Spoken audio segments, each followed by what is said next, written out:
I see it. The fire that will be lit.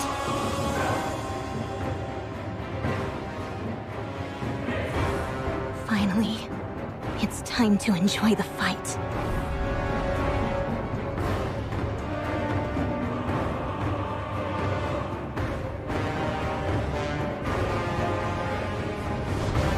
There seems to be a unique fragrance in the air.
Hello everyone, my name is Kazuriko and welcome back to Path to Nowhere.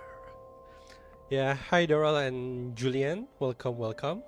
It's good to see you here. We are going to start another journey with Path to Nowhere, and especially today we're gonna do the Eternal Nightmare. I think this is the first time I actually streaming Eternal Nightmare because the other two. And then when the Drea was first started, I was not starting streaming yet. But when Vanilla and Mantis come out, it has no voice, so I just kind of like, lazy. But this one we have voice since the very beginning, so that's why I want to stream this one. Eternal Nightmare usually not really that long, so I'm gonna try to finish this in one night. Yeah, there is no part 1, part 2, or part 3. We're gonna finish this today. Hopefully I can. Maybe like, I don't know, 1.5 hours or something. For that purpose, I'm probably not gonna go too hard with the difficulty. Terminate. Yeah. Right. I hope all of you are ready for some feels, because I can already feel this is gonna be really sad or something. I don't know. It's Eternal Nightmare. Okay, so I'm gonna increase a little bit, maybe, so it's not too 70%. That's a lot, man.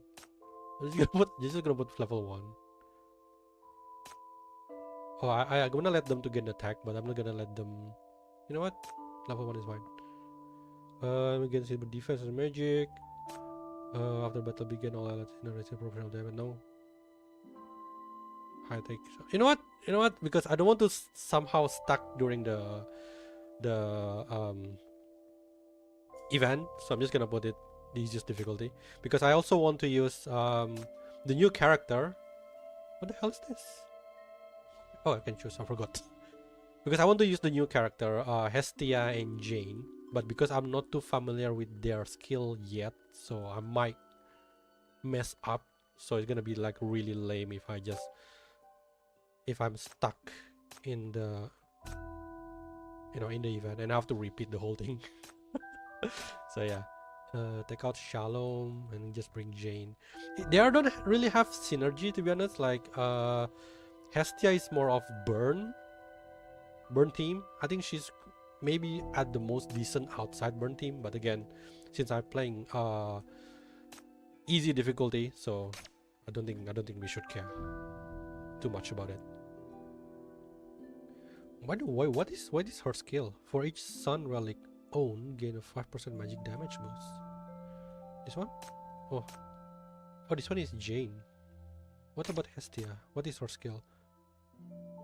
Oh, that's Hestia. Then what about Jane? What is her skill? Oh, all allied unit gain of 12% physical damage. It's not helping. But I want to use her. Okay, that kind of put me on OCD. Yeah. Where's Jane? Where's Jane? Okay, I'm sorry about that. My OCD was triggering.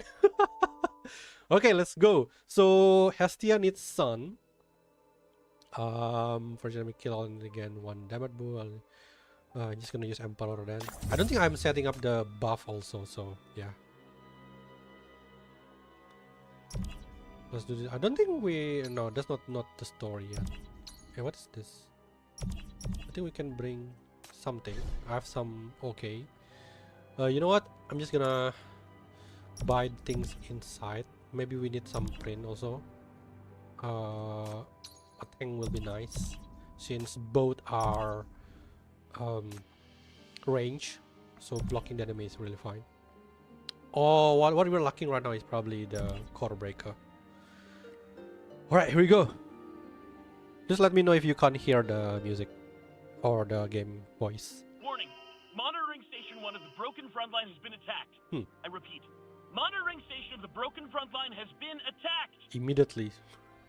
The nature of the attack is unclear, but all lighting equipment is failing. We can't see anything. We're hearing noise. Scary noise. Please send reinforcements. Oh boy. The radio interference is getting more piercing. The HQ screen is showing what's happening on the front line. As the FAC soldier said, it's pitch black. Darkness. We can't find the way. Can't get out. This is so Going to be depressing trapped already. here forever. God damn. A significant portion of the frontline personnel are giving incoherent responses, clearly showing signs of mental disorder. My leg! My leg! It should have recovered. How come I can't stand up anymore? What the hell? That is scary. Why? In this place? But they already died when... Hey, morning, Tiana and Alexander. Loving the atmosphere. Dark. Go away! A brief burst of gunfire is heard, but is quickly drowned out by the chilling growl and the sound of vicious liquid dripping. After that, everything goes silent. The calls are never answered again. 1519, May 30th, NF114. 4 minutes after the arrival of a new DC Tide, contact with DC Monitoring Station 1 is lost. Wait, 30 May? So it's after Perfect Vote, right? I kind of forgot the timeline.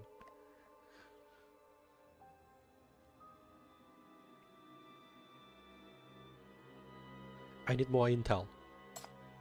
Sure, the support given to you by Paradisos during desperate times is floating noiselessly before you. The unknown contamination leaking from BR000 has now fully covered monitoring station 1 and is spreading to monitoring station 2 and 3. Should I head to the front line? We will advise against that. The voice from the device is void of emotions. FSC HQ has already launched a rescue. Currently, 6 frontline combatants have been saved with no physical injuries, only varying degrees of mental distress. 2 of them are still conscious and have reported about the situation inside the contamination. So far, the threat posed by this DC Tide appears significantly lower than previous one and remains manageable. I mean, the one that the machine from Vanilla is like probably the biggest mania source so far. So, seemingly observing your reaction, the mechanical voice paused briefly before speaking again. We understand how you feel and recognize your need for certain information. We are equally eager for news about the expedition. However, there's a very high chance that the DC Tide is a trap designed for you. Your contact with the contamination might escalate the situation. So the illusory moon is trying to bait us again, basically. Based on the current situation, we hope you can keep your distance from the DC Tide and observe with patience. The machine isn't lying. Your previous encounter in DC have already taught you painful lessons. Drea, Margaret. Oh no, don't mention the one by one. Drea, Margaret, and Vanilla all unknowingly became bait for the DC to capture you. You can't make the same mistake again, knowing full well they are gone. You shouldn't let the enemy tarnish their sacrifice. So they're fully gone? They're fully gone? There is no... You know, the thing about Eternal Nightmare is I still hope one day maybe we can save them. So they're really gone? Holy crap, that's dark, mate. I accept your advice and share your view. That said, I wish to keep up with the operation and be informed of all new developments. I want to reserve the right to participate in discussion on any emergencies. Will Paradisos... No, that man you represent, accept this proposal? After a moment, Shrall gives its answer coldly. Of course, we had expected this from you since the tide started to rise.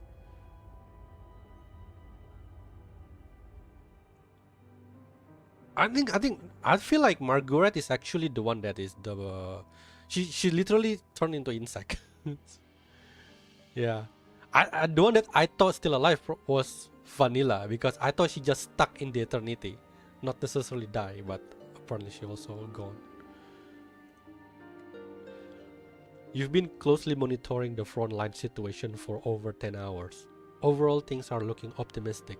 The contamination hasn't spiraled out of control, and more trapped individuals have escaped the mutated area. But you can still feel the subtle connection between you and the DC. It's constantly influencing your mind, tempting you to venture into the contamination. Set up the hypercube shields.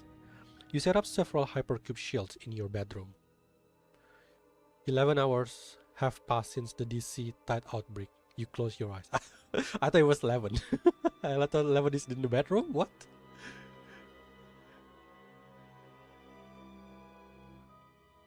The moment your consciousness returns, you feel enveloped by a heavy viscous substance. Sleep hasn't eased your fatigue. Instead, you find it hard to breathe. Open your eyes. Darkness. It seems your retinas have completely lost their function. You see nothing but endless darkness. Where am I? You ask vigilantly out of instinct, but no response comes from the darkness. You grope around in the dark for a long time, touching some familiar objects, a military mania detector, hypercube shield, and so on. Monitoring Station 1? No, that's not right. You are just in your bedroom. You haven't gone to the DC or come into contact with the contamination. So, is this a dream? Has the illusory moon captured me again? And during the unpleasant darkness, you stand up. Looks like the only choice I've ever had is to face it. As you reach this conclusion, the previously silent darkness begins to change. Sounds re-emerge in this space, a strange writhing noise in the darkness, the drip of liquid, and howls that seems to come from a wailing monster not far away. Unperturbed by these oddities, you contemplate a crucial question instead. Where should I go? As if hearing your question, several specks of light near you suddenly come into sight in the endless darkness. Compared to the darkness itself, the light is so faint that it may well go out at any moment, yet it's so conspicuous against the pure darkness. Approach the nearest light. You have no other choice now. Going near a trap is better than going nowhere. Hey, it's the name of the game, Path to Nowhere. Stay cautious and beware of the situation. I am here to seek the truth, not to step into a trap. Thinking this, you stride forward, wading through the darkness. I'm ready. It's a familiar sight. No sooner has the words left your lips. Your consciousness, or perhaps every part of you, is drawn by a strong presence. A vortex swirls before your eyes, showing your path. And the journey is begun. Embers of Long Night.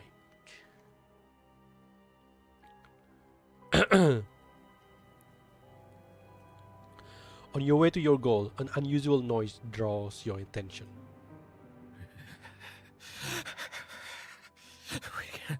We can't win. Oh, there's really good voice acting there.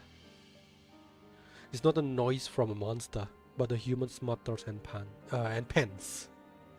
Good and have a look. Go and have a look. Indeed, a person lies on the dark, viscous ground. Although it's partially covered in dirt, you still recognize the FSC uniform he's wearing. So dark. Can't see anything. His face is ashen and his lips are trembling, muttering incoherently. Help him up. You reach out, and the moment you touch the armor, your hand passes through it like it's incorporeal. I can't touch him?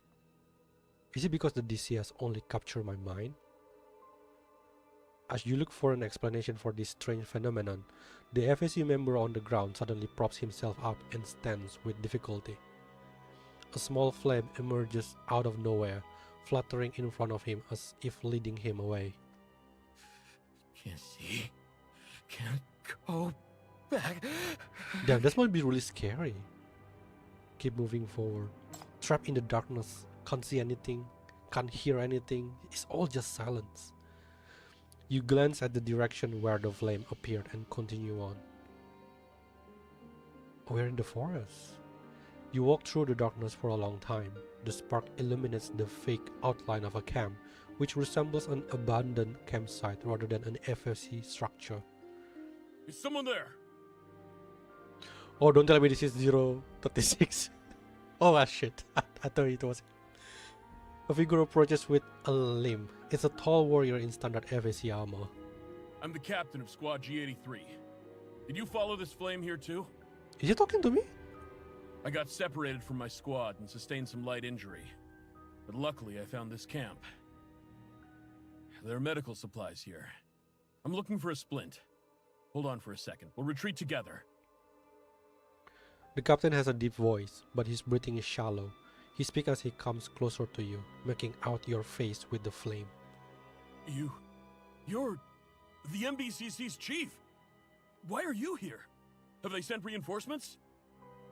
Wait, how come you can see me then? How come the other guy can't see me? Hold on. Where are your subordinates? And the guards? You shouldn't have come here. It's too dangerous here. I'll escort you out right away. Do you even know how to get out? No need. Keep going in this direction and you can leave the mutated area. As for me, I have to look into something. Don't worry, I'll be fine. Then I'll go with you. I'll be ready as soon as I find a splint. Please give me a sec. I must say, I really like FSC people. They're just so ready to like sacrifice themselves for the greater good. Compared to the Public Security Bureau, I feel like most of Public Security Bureau is just an arsehole. That won't be necessary. I'm pressed for time, and I should be back soon if nothing unexpected comes up. So don't worry about me. Then I'll wait here for you. Please return as soon as you finish your investigation, and I'll escort you out. See, like, they really value Chief and they're ready to, you know, give their life. The captain is determined. It's pointless to continue refusing. Alright, I will come back as soon as I can. You turn around to press ahead. Wait! The captain calls out, produce a dim hypercube, and tosses it to you. Oh no, it kinda remind me of 036. Oh.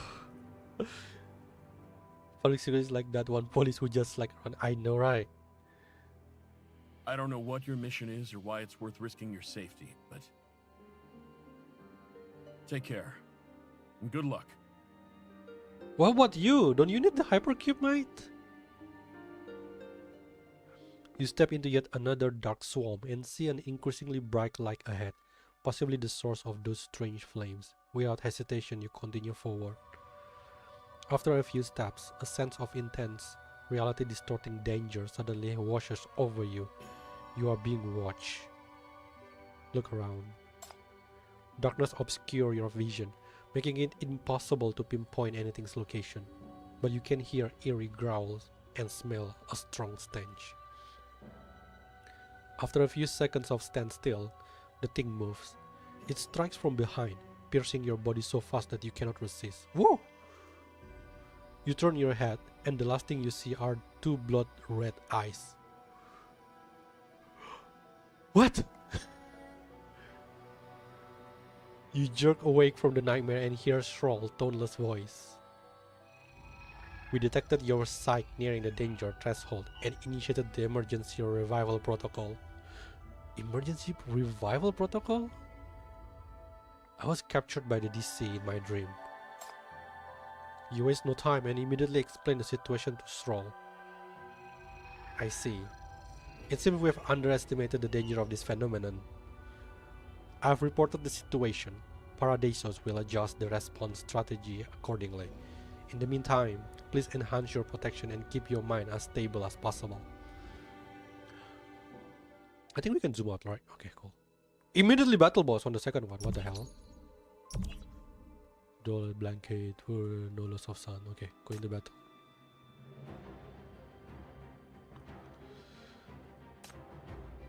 I think I have the tank. There's only one. Can I just block him here?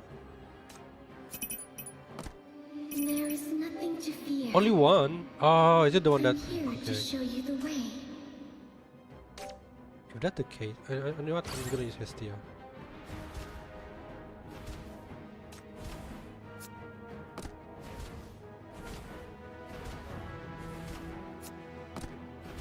I should have increased the difficulty a little bit further. Okay, never mind. It wasn't Dead. that scary after all. Perform summon. We don't need summon. Okay. I think this one is called. Oh, we have got two. Okay. Tower is a new one. Is it? I never see this one before. Tower. Shield. Oh, this one is probably good for demon.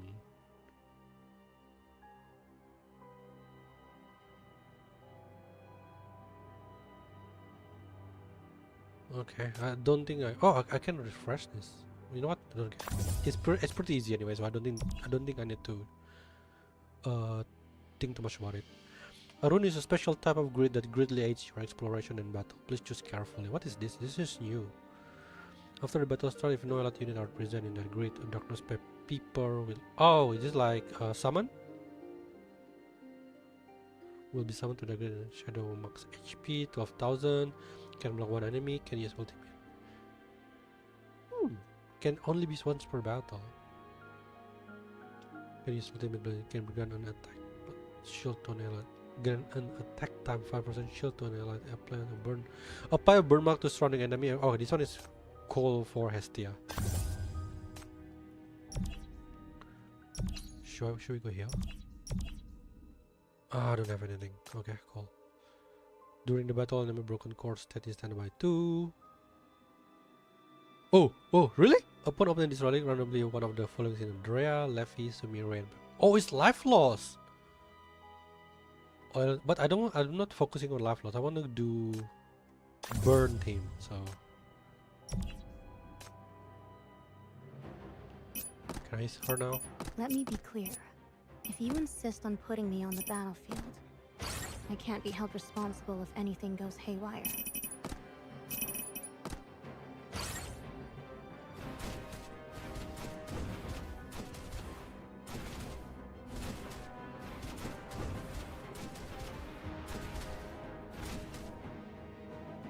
Damn, I just felt this is pretty scary.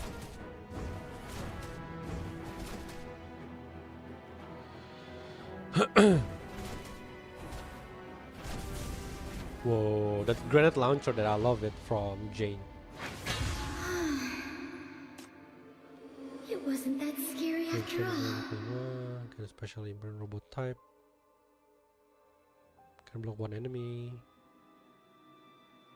I think let's just take this one. I don't have any Umbra for now, so.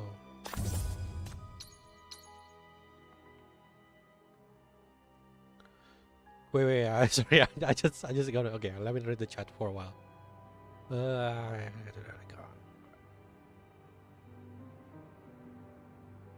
Oh, you mean the FC captain is died? Why? Why you think that? So he's like a spirit? Red eyes. I think we go here. Okay. You wake up and find yourself once again enveloped by the omnipresent darkness. What happened? Why am I back? You remember reporting the situation to Stroll and analyzing various possibilities. You should be awake now and away from this somber dream. But the next moment you slip into slumber and return to the darkness.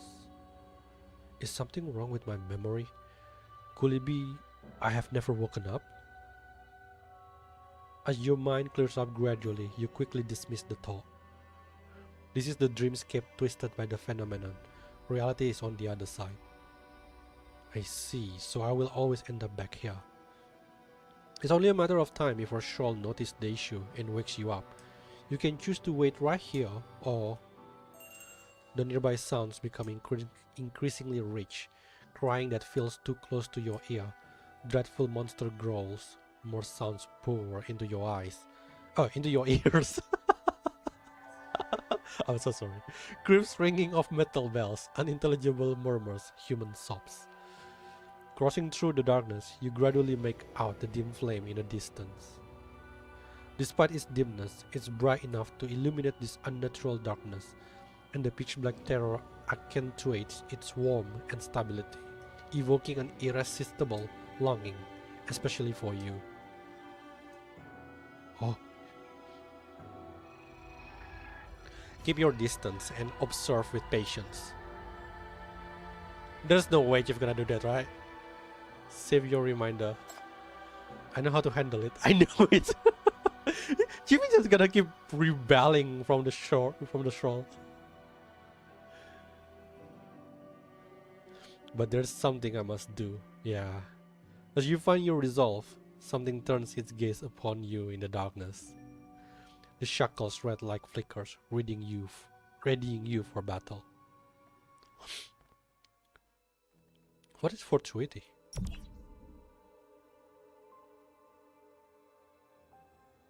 Pick up. You know what? Lift. Oh, boss battle? Ooh, I don't like this. Reverse is I don't really like reverse. I'm just gonna put it there. I hate it when it got reverse. I should have moved this guy here. Is he what is he doing? This one is like actually playing Arc Knight. I thought I'm playing Button Doe.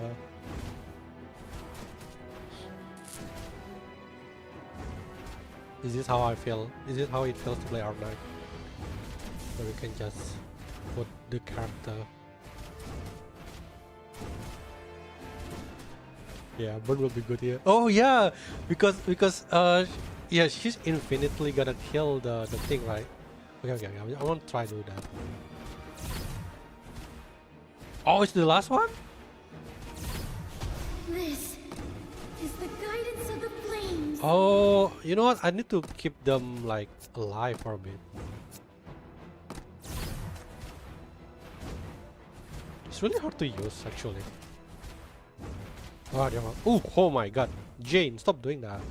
Okay, I want to burn them.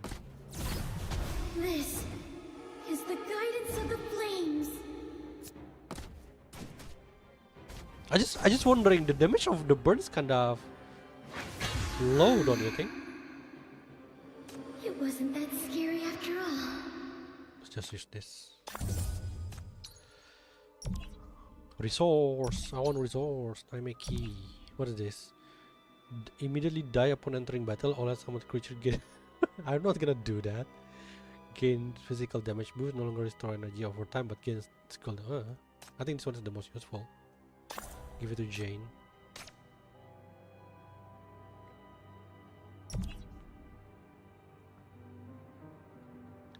After walking for what feels like an eternity. Oh, don't remember me eternity. You remind me of Vanilla. The unknown monster pestering you along the way gradually vanish. You begin seeing some fine ropes tied to the trees in the woods. The ropes are wrapped with old cloth strips and attached to rusty bells. In the windless darkness, only your passing makes them ring softly, as if signaling a boundary or warning. I think it's like a, the thing that they are used to kind of like a radar if someone is getting close or something, like a trap. The feeble light that draws you here floats just beyond a few ropes, almost within reach. Go round the bells. In the darkness, the spark reveals a small clearing, where a few dry branches on the ground form a not-so-round magic circle less than a meter wide. The lines are crooked, the pattern simple, leaving its specific meaning unclear. Tread carefully. You break off a twig and throw it into the center of the circle. Nothing happens. You erase part of the circle with your hand. Everything remains the same. It seems there's no mysterious power to this thing. Someone was probably just doodling here with a stick dipped in water. Continue investigating. The dead branches, the hanging bells, the circle, and the faint sparks that illuminate the darkness. This resembles some kind of mysterious ritual to keep the monster away. It's not the FAC style, and you can't imagine any scholar from the expedition coming up with this. It's like really ancient or old. The drawing hasn't dried yet, with blurry footprints within and around it. The person who drew the circle was here not long ago, but seems to have left in a hurry. Are they really gone? Your senses in the dream feel particularly sharp, detecting some kind of presence from the darkness behind you. Oh, look around. You turn toward the unlit spot, following your intuition into the darkness, your hand tightly gripping the shackles. Sure enough, having walked less than 2 meters, you hear something. Finally, she's here. What? A shrill cry pierces the darkness. Spark bursts out of the circle on the ground while the surrounding bells ring loudly, besieging you. Startled, you turn to the ring bells and immediately realize they are a decoy. Behind you, a massive clap as tall as a person suddenly breaks through the darkness and lands right on your head. Die, monster! Dodge! You dodge the attack, and the figure stumbles and topples past you. The attacker seems unable to wield the heavy club, losing balance and falling to the ground with a cry. No, stay away from me! Oh no. I'm not gonna hurt you. Failing to get up, the person desperately scrambles backward. The courageous determination just now has completely evaporated, and she now tries to hide from your gaze in the darkness, nearly sobbing. Oh. But the floating flames quietly gather around her, dispelling the shadows and revealing a petite figure. Oh no! Why she's like being abandoned? What happened? Why she's in the middle of the forest? It's a short and frail girl with a pale, tear-streaked face. She wears a strange robe and no shoes, her legs covered in mud and wounds. The long torch she holds is probably the weapon she used to attack you. She trembles violently, cornered against the roots of a tree, curling up into a ball. No! Get away, monster! If you dare come a step closer, I'll... Oh shoot! Oh my god, she's precious already. New doctor obtained. Monster? Is she talking about you? Step closer to the flames. I'm not a monster. I'm a human just like you. Take a good look at me with the light, okay? Yet she gasps in fear and shrinks even smaller. You're covered in red spikes! You're a monster! Back off! Don't talk to me! I won't fall for your trap! I can see. Even if you're cloaked in human skin and speak the human language, I can tell. Holy fire will guide me. Yeah, actually. I'm not blind.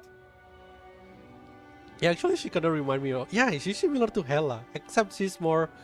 Her language is more civilized. At this, you instinctively search for her eyes. Her eyes are too pale and dim.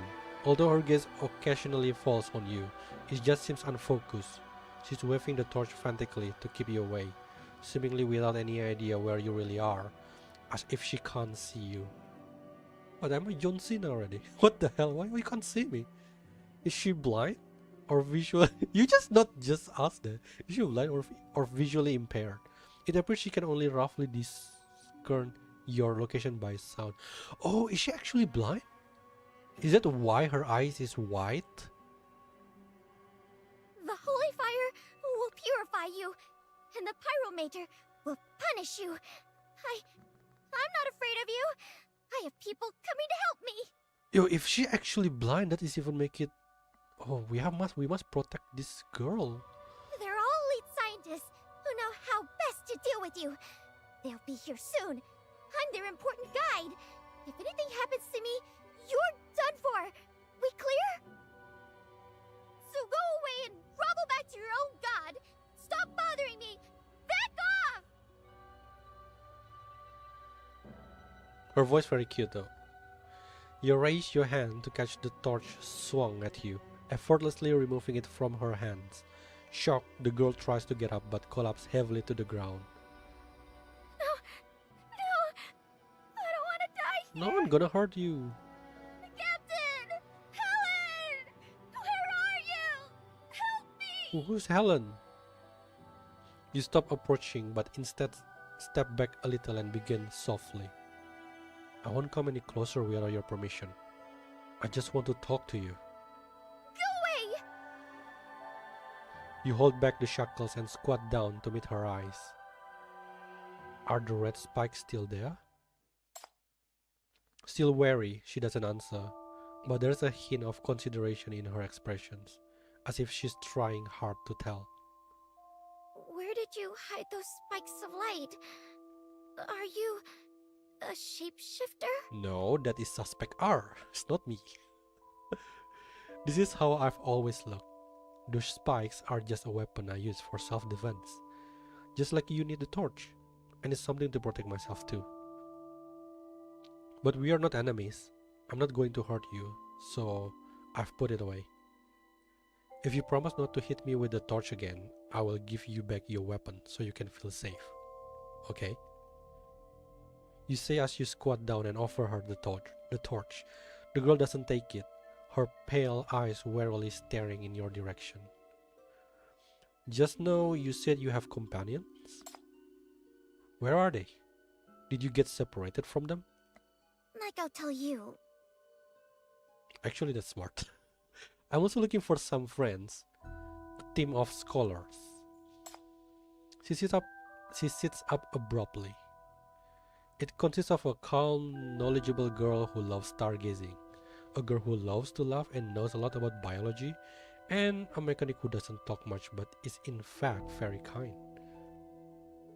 They're all very nice people and brilliant scientists. They should be around here too. Treya. Marguerite. She knows! Vanilla. She knows them! Right. Just like you, I'm looking for them too. If you're a guide, can you show me the way? She relaxed her tense body, looking in your direction. Are you also part of the expedition? But I've never heard your voice. Most likely, I think she's a guide, right? She's not the scientist. Maybe like someone that they hire to show the way. That is why out of everyone, I think she's the one that the clothing is somewhat out of style, kinda. But the thing is, like, the Drea's team is also referring us as the guide, though. So does it mean that they have two guides, or maybe they're referring to Hestia? I'm just curious. So they have two guides? You hesitate. As you deliberate for an answer, she props herself up slightly, fumbling in front of her as if looking for something to support herself. You offer her the torch. But the girl doesn't take it. Her bony hand reaches toward you, trembling as it lands on your cheek. At the moment of contact, you freeze. Unlike others in the dream who pass right through you, her fingertips rise and fall repeatedly, every touch incredibly gentle and clear in the silence. Wait, what about the captain from the first one we met? Did we able to touch him also? Cheekbones, eyelids, eyebrows, the tip of your nose, the corner of your mouth. She carefully traces the contour of your face with her hand. The gaze on you remains hollow, yet you see emotion slowly exuding from her eyes. I've never heard your voice, but somehow I recognize you. Oh, You feel familiar, just like everyone else. so who are we in this? How strange. How could I mistake you for a monster? It never happened with anyone else on the team before. I'm so sorry. I can't see very well. And being here all alone for far too long really made me paranoid. I hope I didn't hurt you. Makes sense. The flames illuminate her face. She smiles at you, but tears are streaming down her cheeks uncontrollably. Don't worry. I'm just too happy. So happy. I'm here. Ever There. since splitting up with you guys, I've been terrified. It's so dark here, and monsters are everywhere. I'm so scared. In my dreams, bad things often happen to you guys, so you can never return. But thankfully, you... Well, technically, Stargazer give us a nickname, Little Monster. She just mistaken us for a monster. You're still alive. How wonderful. Her voice dwindles and her hands rest on your chest, feebly to support herself as she bows her head and sobs. Before you even realize it, you've raised your arms around her, as if ready to embrace her tightly, as if you are also overwhelmed by a certain surging emotion. You pause and withdraw your arms, only putting your hand on her shoulders. Why? Chief, come on! Shh, stop crying. You're fine now. I found you and I will protect you. We will protect her! Let's go! You're a member of the expedition too, right? I'm often out on missions. I don't think we've met before. What's your name? You hold her up by her trembling shoulders and ask gently. Your words have soothed her. Slowly the girl stops sobbing and squeezes out a funny smile. I'm Hestia. What about you? I am Chief. I must remember your name and your face, so I won't make the same mistake again. She wipes her tears and smiles, reaching out with both hands. This time she presses her warm palms on your face boldly, cupping your cheeks and tracing your ears with her fingers. And then as Hestia touches your earring, she freezes for a moment. This earring... Oh! It's you? Who?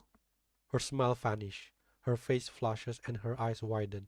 She shoves you with both hands, surprisingly pushing you down to the ground. Huh? You little punk! Are you playing me for a fool? What? What? Wait. The next instant, the long torch is swung up again and this time lands square on your forehead. Ouch! With the buzz in your head, everything goes black. On the forehead, be careful, I can get some concussion there. Your eyes snap open before you Shroll is performing a scan on you, pulling you back to reality. You know what? Shroll is getting like a party pooper, you know? Like, stop disturbing my dream. You just fell into a dream of the illusory moon again. I made primary contact with some people. If I can go back, I shall be able to get useful information. Your speculation is correct. Paradisos has yet to find a way to solve this problem. When your mind is weak, you might get captured again. You may continue exploring, but please don't be ensnared by the illusory moon again. You look at your hands. Your forehead doesn't hurt, but the touch and the warmth you felt when patting her back still linger in your palms. In that interwoven dream, people existing in reality couldn't touch you. If the girl could touch you, it can only mean... That was just a trap to lure you in. I'm curious, what is this thing? Why they want to lure us? You clench your face and teeth. I understand. I'm aware of the situation. Next time I won't fall for that again. Don't forget to collect lots of illusory moon coins. Through damage, only become unblockable and suffer 50% more damage. Just take this one then. What? Immediately cutscene after cutscene. Good morning, slap. You don't have to wait long before your next return. After reporting and confirming new survivor for almost 20 hours, you're finally sent back to rest. Is this just gonna be like, you know what, I'm gonna sleep, and I'm gonna sleep again, I'm gonna sleep again. And the moment you lie down, you're back in that somber dream. That was so quick. This was like playing some virtual reality game, you know. Someone touches your forehead gently. You open your eyes slightly and see Hestia sitting by your side, her gaze wandering. She probably hasn't realized you're awake, her expression somewhat concerned and uneasy. You cough softly.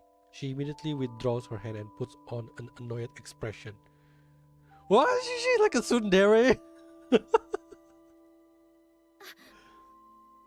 did it take you so long to wake up? Oh my god. You passed out for a long time.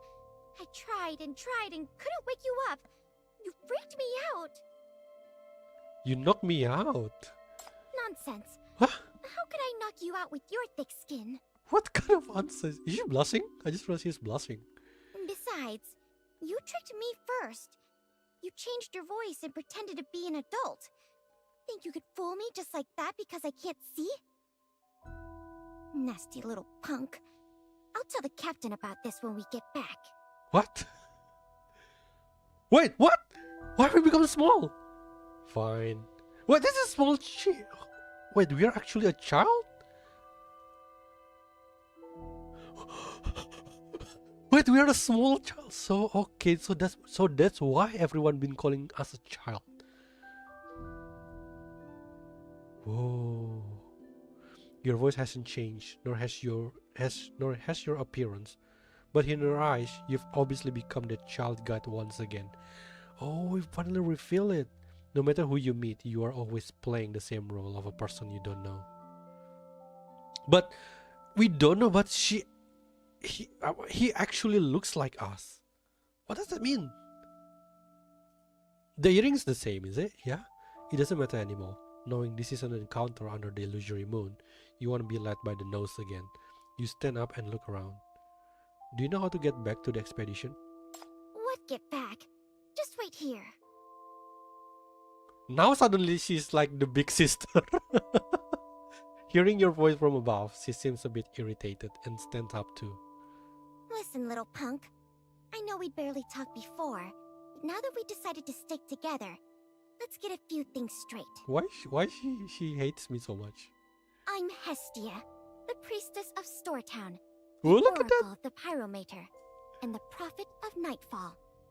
I have 200 followers under me, and more importantly, a pair of eyes that can see through darkness. Never fooled by illusions, they allow me to see the truth in darkness. God has guided me here to enlighten the lost lambs, and it's your expedition who asked me to stay and provide assistance. Okay, that makes sense. Got it? I'm your guide, so treat me with respect and trust. Heed the priestess's advice, for only I can lead you out of this forbidden land alive. She looks so proud. She stands up to you defiantly, while you recall how not long ago the priestess was scared into a teary mess just because her torch got snatched. Okay. Keep that in mind. Then she begins listening carefully to the surrounding and even lowering her voice a bit. Monsters lurk everywhere except this spot. We're safe here. Well, but no. If this was Chief when he was a child, I think the timeline is like about 80 years. 80 years. So unless the current Chief is like some sort of reincarnation, I don't know. I've set up an alarm with bells. Stay near the magic circle, and nothing will happen to you. Don't run around, and keep your voice down. Too much noise will attract them. I still have plenty of food here. Enough to last until they come for you. Suddenly she's become very reliable. Big sister type, suddenly. Hestia pats that little battered messenger bag she carries. So, who were you with? How did you get separated from them? I came alone to find you. What? No other adults are coming. We have to go find them ourselves. Stop talking nonsense. Holy crap, I just realized that is basically two childs stuck in the middle of forest.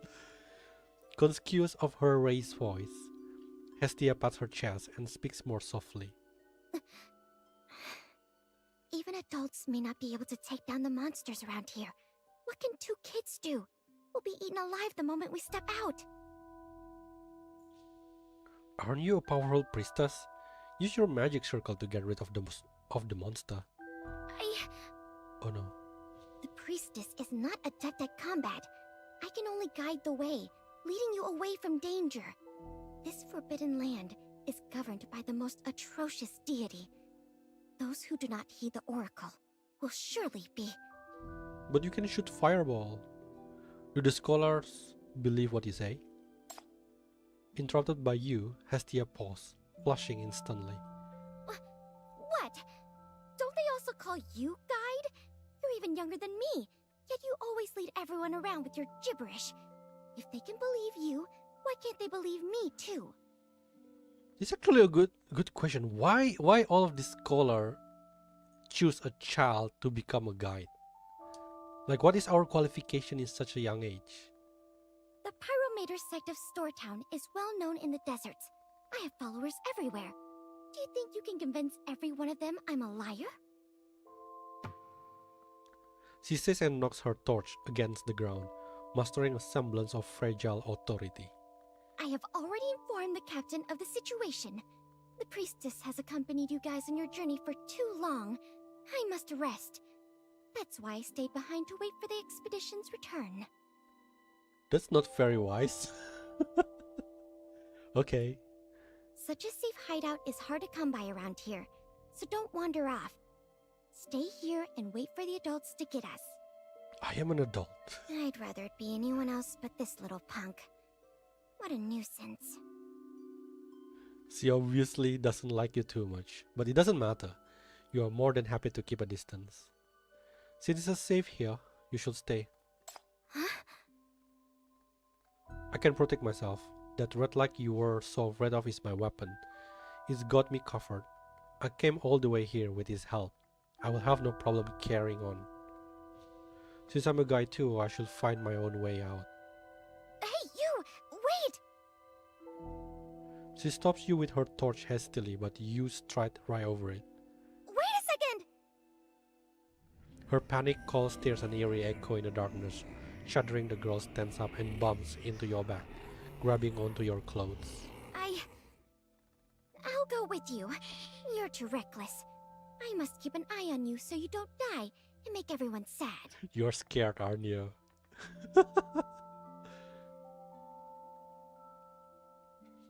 Okay. This so many, the chief is already saying okay so many times. If you're really if you're really that scared, I am not scared. you don't persist, letting her clutch the hem of your clothes while you lead the way, grateful that your mind still remains calm. Stay calm. This is just a trap. You remind yourself.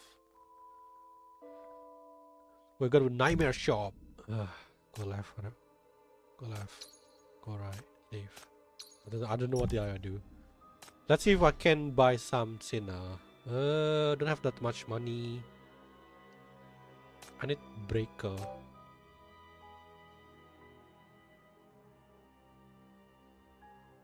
I hope I get someone from the... Damn, there's Angel. You know what? I'm gonna get Angel. If you need me for anything, just place an For no reason. report on the dartboard and wait for I don't your know. I turn. feel like I don't Angel take commissions. aesthetic is kind of similar with Jane. But I need some additional someone. See, what is this? Okay, just I don't. Okay, I still haven't found a single burn There's team member. nothing to fear. Let me be clear. If you insist on putting me on the battlefield, Oh, damn it! I didn't notice this one. They also spawn from here. Ah, there you go.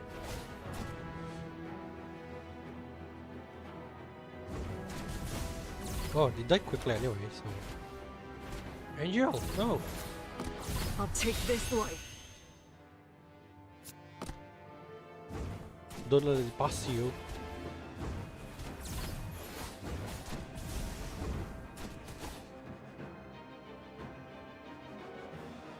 One more, the big guy.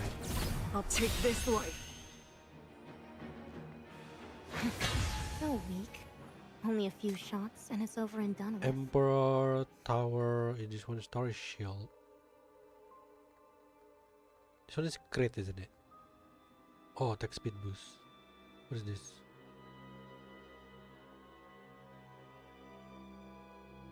Huh?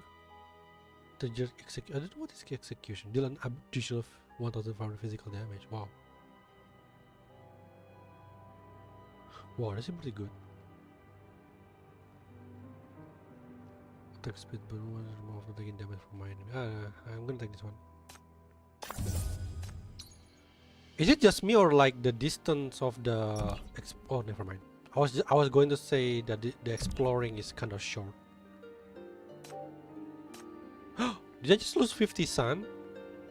The hell? I know that I'm not reading that, but what is this? Enhance. I don't need that. Oh my god, gray-haired maiden. You know, like I feel like we are in the like afterlife because we are seeing gray-haired maiden in here. We are basically in the Let me be afterlife, clear. actually. If you insist on putting me on the battlefield, I can... Only Chatu has. Well, what do you mean? Is Chief only? Oh, well, Chief is younger than Hestia, so at least they're in the Eternal Nightmare. So kind of like Hestia playing the big sister kind of situation. Oh shoot! Did he just?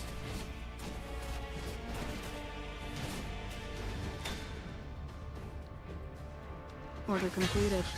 Little Chief more sassy than normal.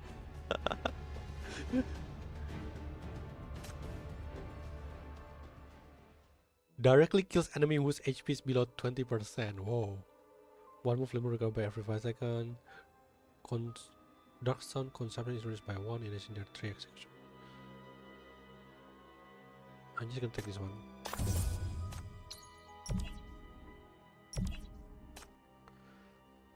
Okay, I don't care. Sinageka Vijana didn't require why. Why there is no senior recruitment? Version mechanical execution. I don't have a healing. I don't have a healer right now, so maybe this one is. I don't know. Yeah, just gonna take that one. Don't walk too fast. Stay close to me. She stays half a step behind you, gripping your arm tightly. Oh, that's cute. It's like a brother and sister. Her hands are cold and tremulous. Really? This terrified? Jimmy just suddenly teasing her a lot. She frowns and pokes you with her torch. Show some respect. Don't push it. I know this darkness better than you do. A reckless fool like you is bound to run into trouble sooner or later.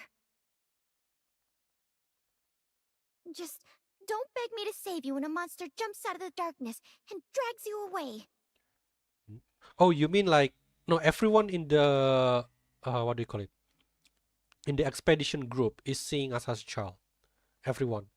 It's not just every time we come to Eternal Nightmare, it's like we are on different body or something. Is a child as a child. What kind of monster? What does it look like? Hestia takes a deep breath and begins to describe that so-called monster. It is the physical manifestation of divine malice. The embodiment of fear without a fixed form. I love her big sister energy too, yeah. If I must describe it in words, well... It's entirely black, covered in a viscous liquid, like a beast that has been skinned. Pain and fear drive it mad. It cannot die. Or should I say, it's already dead. That's why its howl sounds like someone crying. As she depicts it with chilling details, the girl's breathing grows shallower. Suddenly you hear a subtle noise in the air, like a whimper or a painful groan, which makes one hair stand on end. Awu? Is that Awu? No. Its eyes are red. Blood red. Once you've seen them, you can never erase them from your memory. Is it the one that's attacking us from behind? The sound draws nearer, quickly becoming deafening. Meanwhile, two blood-red specks of light flit towards you in the darkness. The girl's face is filled with terror, her entire body trembling uncontrollably. It's... The monster reveals itself right before your eyes. Just as Hestia described, its eyes are blood red, and its black body is constantly twisting and morphing, with a petroleum-like viscous fluid dripping from it, leaving filthy traces on the ground. The girl evidently sensed the terrifying presence. It's here! Run! Well, I want to see what this looks like. Merchants celebrating the festival are on sale. Okay, I'm gonna go here because I need additional ally. You weave through the narrow valley while the monster follows you like a shadow, its eerie howls never ceasing. Heavy footsteps shake the ground. Pieces of rocks and soil keeps falling upon you. Look back. Oh, that's huge, man. Turning around, you see the monster's massive body squeezing through the valley, rolling toward you like a black torrent. It tears down the protruding grass, wood and stone from the valley walls, engulfing every inch of land in its path as it surges toward you. In the pitch black darkness, only those red eyes flicker constantly, always fixated on you two. This thing sure is a handful. Chief does not feel scared at all. The monster's steps grow closer. It will catch up eventually, but there's no time to think, and all you can do is run as fast as you can. I think we're gonna face... Okay, I think it's gonna be the boss battle in here. Is there like some sort of hidden note somewhere, maybe? Oh, yeah. I don't mind Coco, really. Feel honored I'm willing to walk into this place. I'd like to have a little garden outside my room. Can we cut under one? I still can't Thistle! Finally, thank God. I've been looking for My tooth and nails protect the burn. garden, just to let it get ruined by you. It's kind of like irony because I also pull there's Mantis here. There's okay. And the thing is I don't have that much money. I think the team is good enough. Enter. Let's just kill it. Flowers will bloom wherever I go. No need to come along. I can handle it.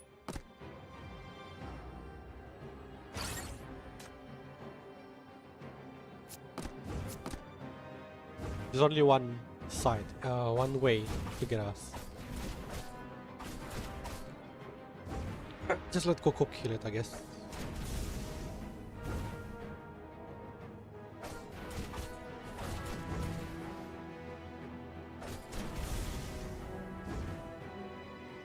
Is it really like a point of view of them? I thought Eternal Nightmare is some sort of like we are replaying what happened in the past.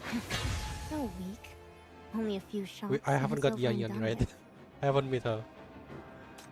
I always thought like Eternal Nightmare like we are replaying the past, or maybe like I don't know.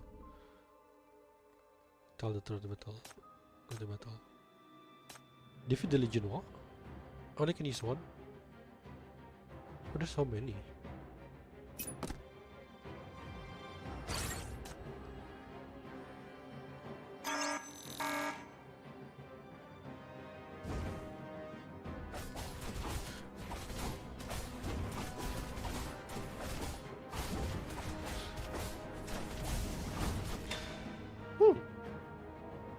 Order completed.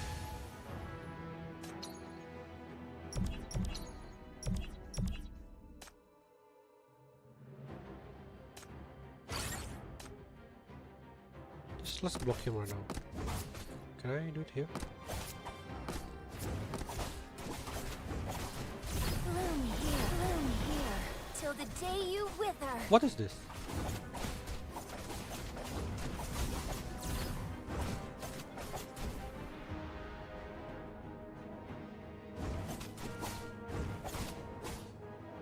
Honestly, I don't even know where am I going with the team. Burn to ashes! So mixed up here and there. Only a few shots and it's over and done with.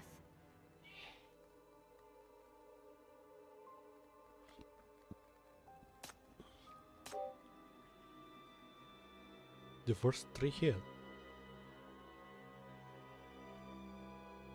Just take the Emperor. I think like most of my relic now is Emperor. So. Oh, I thought we were gonna see them. Did I miss?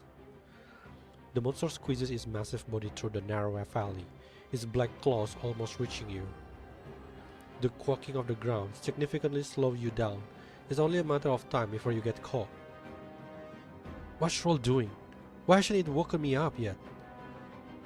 You try to tell yourself to stay calm, but the situation is making you extremely nervous. Swoosh! While you are distracted, a fierce attack strikes, grazing your back.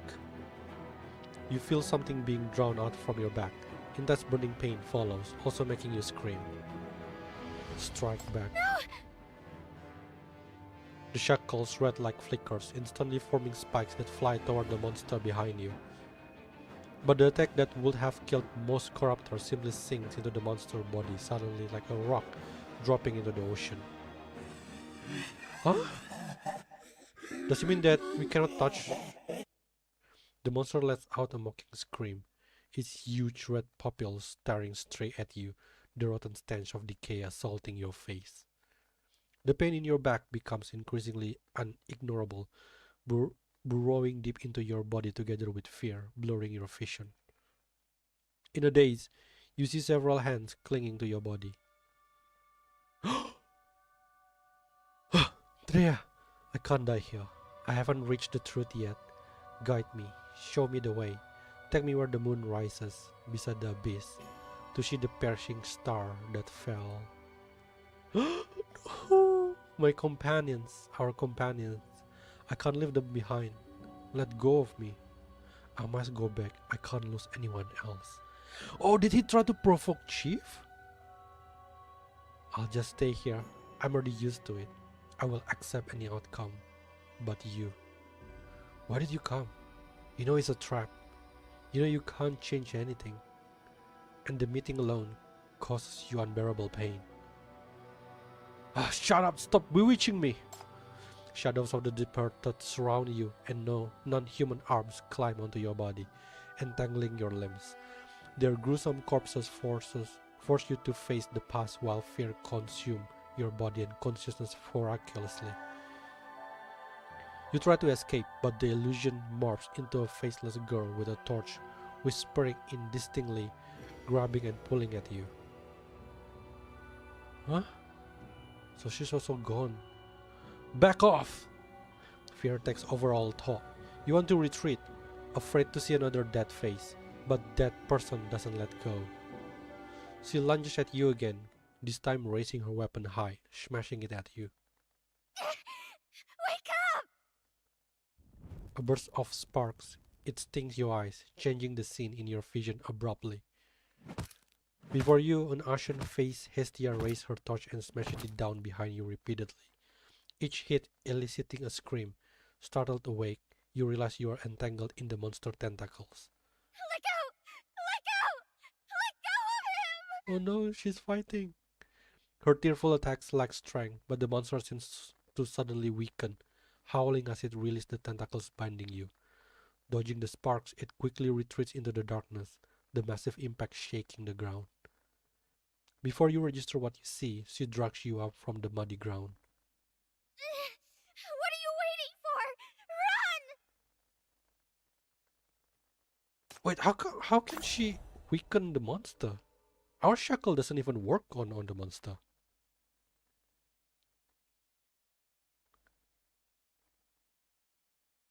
I don't think this is the last one. Really? I don't know. While the monster is temporarily hiding, the two of you keep running until you both exhaust your strength and must take a break in a cave. I think we're gonna get the answer later. I don't think it's the last one though. Because if this is the last one, it's kind of like rush. There's still so many questions. Hestia sits collapsed on the ground, both her legs and her hands holding the torch still shaking, but she doesn't stop grumbling. You idiot. Idiot. Baka, baka, baka. That's probably what she said during the Japanese VA. I told you that monster can't be killed. Why must you push your luck? That red light of yours is useless. You're even shorter than me. Did you really think you could take on that thing? Yeah, I remember that they said something like 42, but I don't think, here's the thing, I don't think they're gonna like make every 42 people Eternal Nightmare. I don't think so. Because you have to also count like the other, some that already died or make appearance in some Eternal Nightmare. Like for example, on the vanilla Eternal Nightmare, we seen one guy come back, come back and died in there. So I don't think we will gonna get his story. Thanks for saving me. There won't be a next time. I'll let you die if it happens again. The voice acting is so good. The girl gasps for air, her hands and legs shaking violently, tears streaming down uncontrollably. I'm out of strength. The monster will catch up soon. We're really going to die this time, aren't we? Yeah, like Mistia. What should we do? No. It's hard to believe she just ran up to you and beat up that monster she feared so much and actually drove it away. I'm so proud of you, Hestia. Well, this whole time, you've been constantly reminding yourself to stay rational and see Hestia as a trap set by the illusory moon instead of a companion. Right! It kind of makes sense, actually. It's like Chief treating Hestia kind of different than the others so far, yeah? Like Chief, like, you know what, I'm gonna go find Drea, Margaret, and Vanilla, you stay here, He completely forgot that Hestia also part of this, and she might hold an answer. You've been keeping your guard up against her. But now it seems you might have misread the situation. To defeat that monster, you need her help. I have an idea. What? At the mention of an idea, Hestia scoots closer as if grasping at straws. But considering it comes from that little punk, she seems somewhat hesitant. I've thought of a way to deal with that monster. Are you insane? Going to get yourself killed again? Just hear me out. Despite her skepticism, this still gives her a glimmer of hope, so she moves closer. Although my attack didn't work earlier, you managed to hurt it. Why do you think that is? Don't know. Just luck, I guess. Because you were being brave just now. Brave? Me? The girl looks incredulous than us. Let's just say I was being brave. But what does that have to do with hurting the monster? It makes all the difference. It concerns the root of this darkness where we need to go, and you lean forward slightly, moving closer to the girl, and how we defeat that monster. They haven't shown the monster yet, right? Oh shit.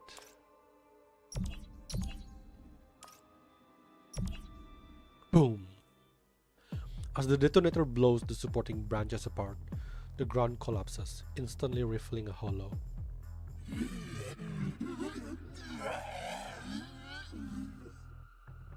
Growling, the monster tumbles into the trap you set up in advance. Spike of red light form in the air, sharp tips impaling the monster's massive body, firmly pinning its upper half exposed outside the trap. It worked!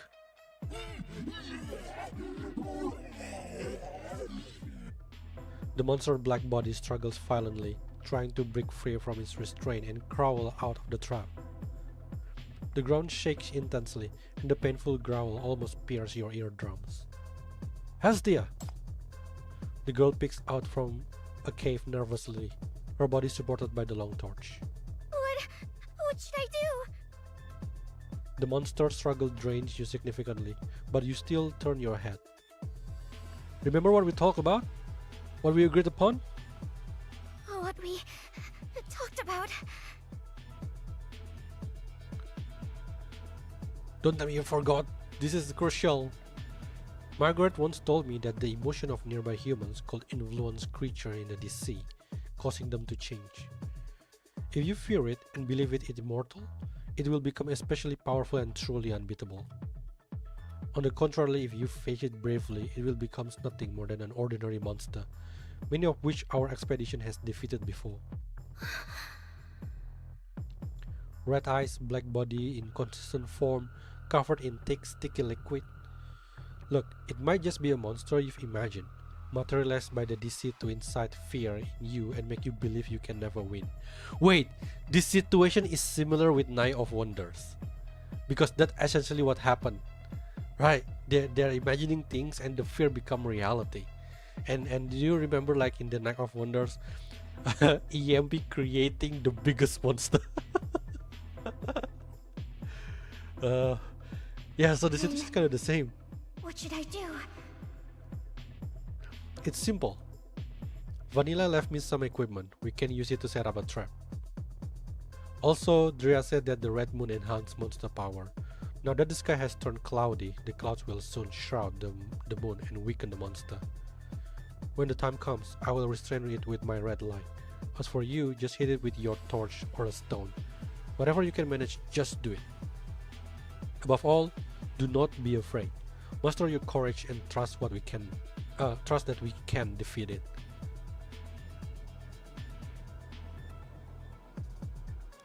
Facing the massive monster, the girl now has something just the right size in her hands. This is probably the largest stone she can lift. It's impossible. I can't do it. It was pure luck last time. I can't do it. I'll get killed. She's the most fearful out of the four. EMP Chief. Oh my god, I wish EMP is here. What courage. It's all nonsense. You liar. I'm not doing this. Come on, Hestia, you can do it. Oh no, the monster is struggling. Now! The moon is shrouded. Go! Indeed, you made up that theory about the clouds and the red moon, but right now they become the last straw that snaps the girl's nerves. The girl's face flushes and her eyes brim with tears. She lifts the stone high above her head with both hands. Back off! The small stone arcs through the air, seemingly carrying a bright warm flame, and lands on the monster feebly. Wait, what? It's become a fireball? The hit clearly lacks force, yet the monster explodes into sharp cries. What?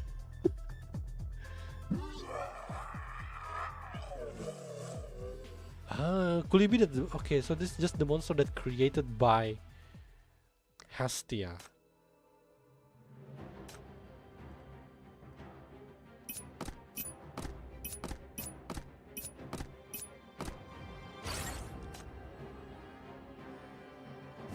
Whoa! Why suddenly we got a machine there? Oh god damn it. Can I move back? Oh damn it. I need more break. Take this life. It's not enough. I'll take this life.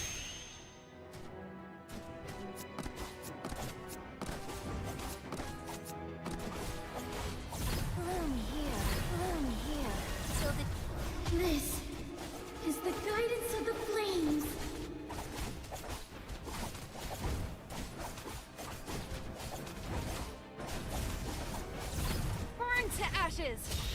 I'll take this. Oh, one. wait a minute. Wait, I didn't know Thistle is like 2 core damage. I thought it's only So 1. weak. Only a few shots and it's over and done with.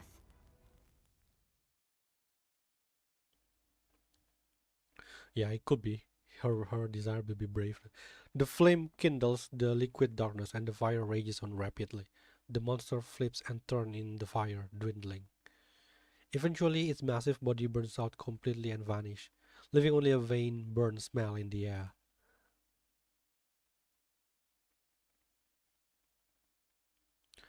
Phew. You let out a long sigh. After countless challenges, you finally defeated the monster you once thought invisible. Well done, Hestia. You come next to the girl, patting her on the shoulder. But she just stands there silently for a long time. What's wrong? Are you still scared? Before you can finish, Hestia suddenly speaks up.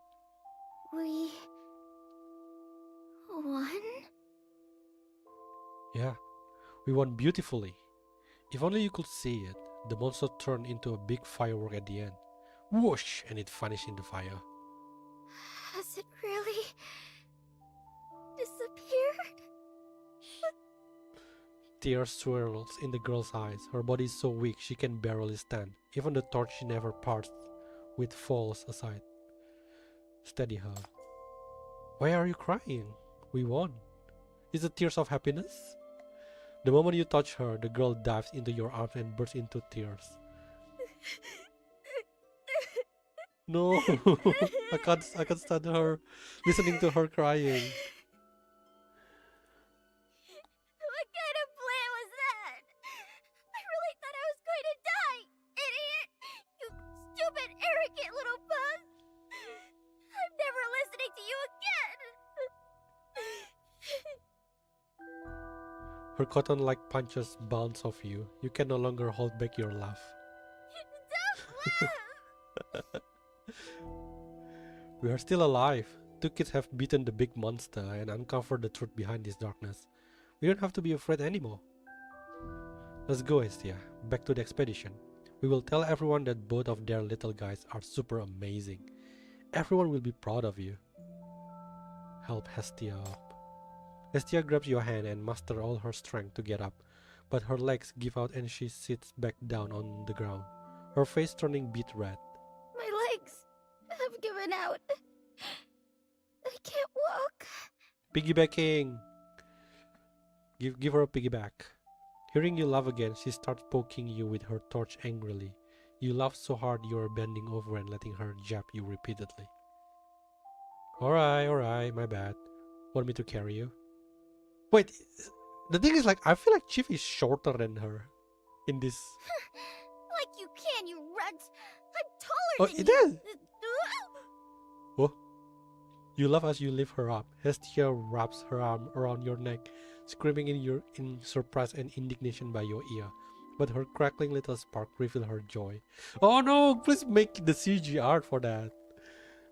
The flicking glimmer can't pierce through the distant night, but it's still enough to briefly illuminate a short stretch of your journey together. I wish they make the CG art for that one. When Chief actually carry her. That's like a brother-sister moment.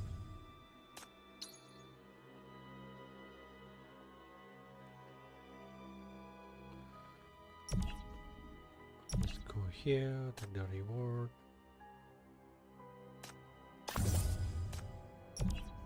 I just choose randomly. I don't think I built a proper team that well.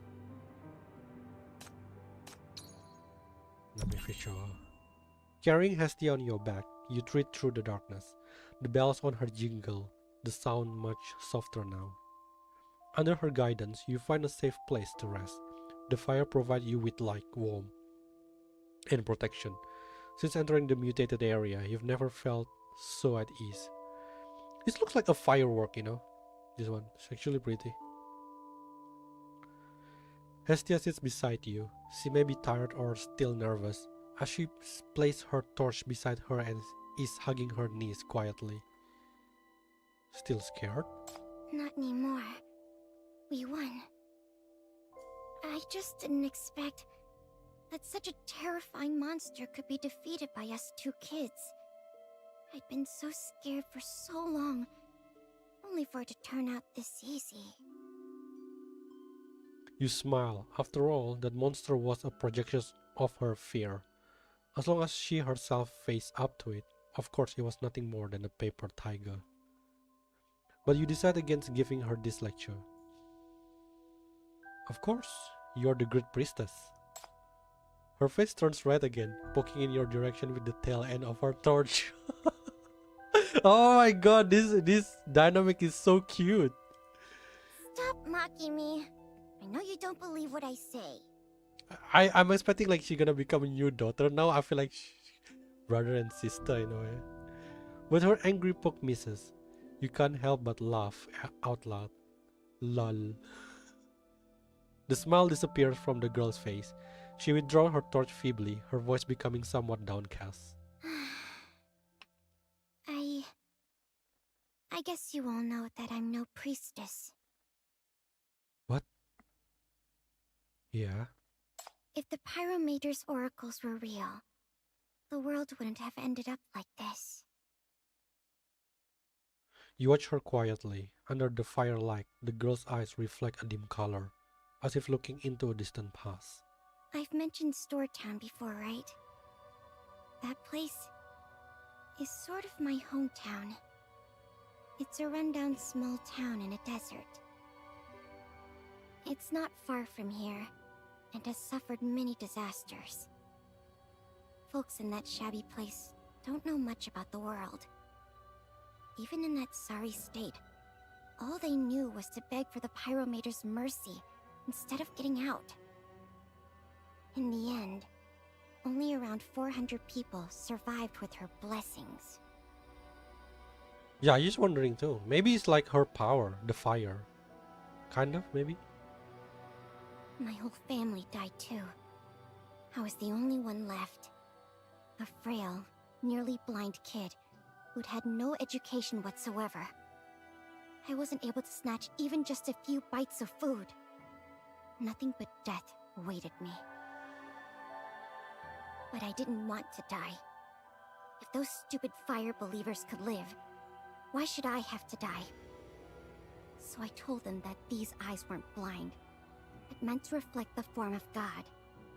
That I didn't see demons in my dreams every night, but divine oracles bestowed upon me by God.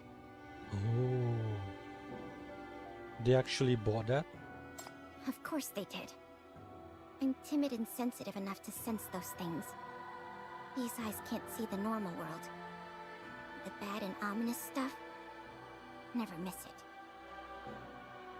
Besides, I'm smart enough. Whatever kind of priestess they wanted, I could play along. Those folks suffering out there were dying for a god to protect them. Those stubborn scholars from the expedition were the only people who cared to ask all those questions. And then there's you.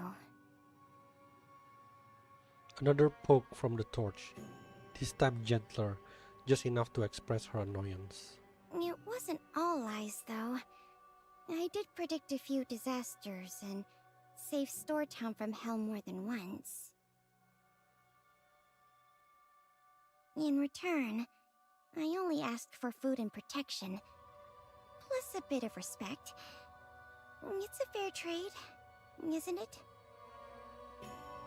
She says slightly sheepishly, shrinking a little as if fearing your judgment.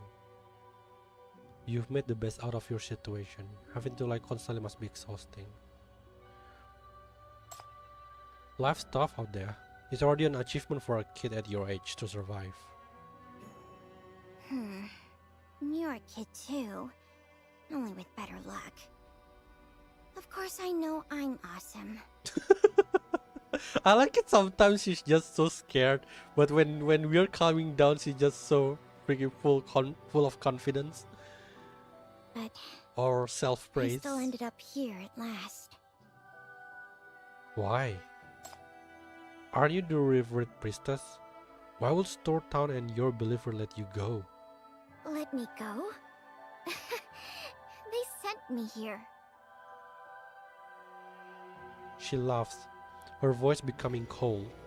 I did predict a few disasters, and saved the townsfolk a few times. But the luck of a blind little liar would eventually run out at some point. I got really anxious and worried that time, and told them to leave quickly if they wanted to live. There was only so much I could do, but back then, I truly hoped they could live. Oh, stupid. The priestess was supposed to wield divine power to save her believers.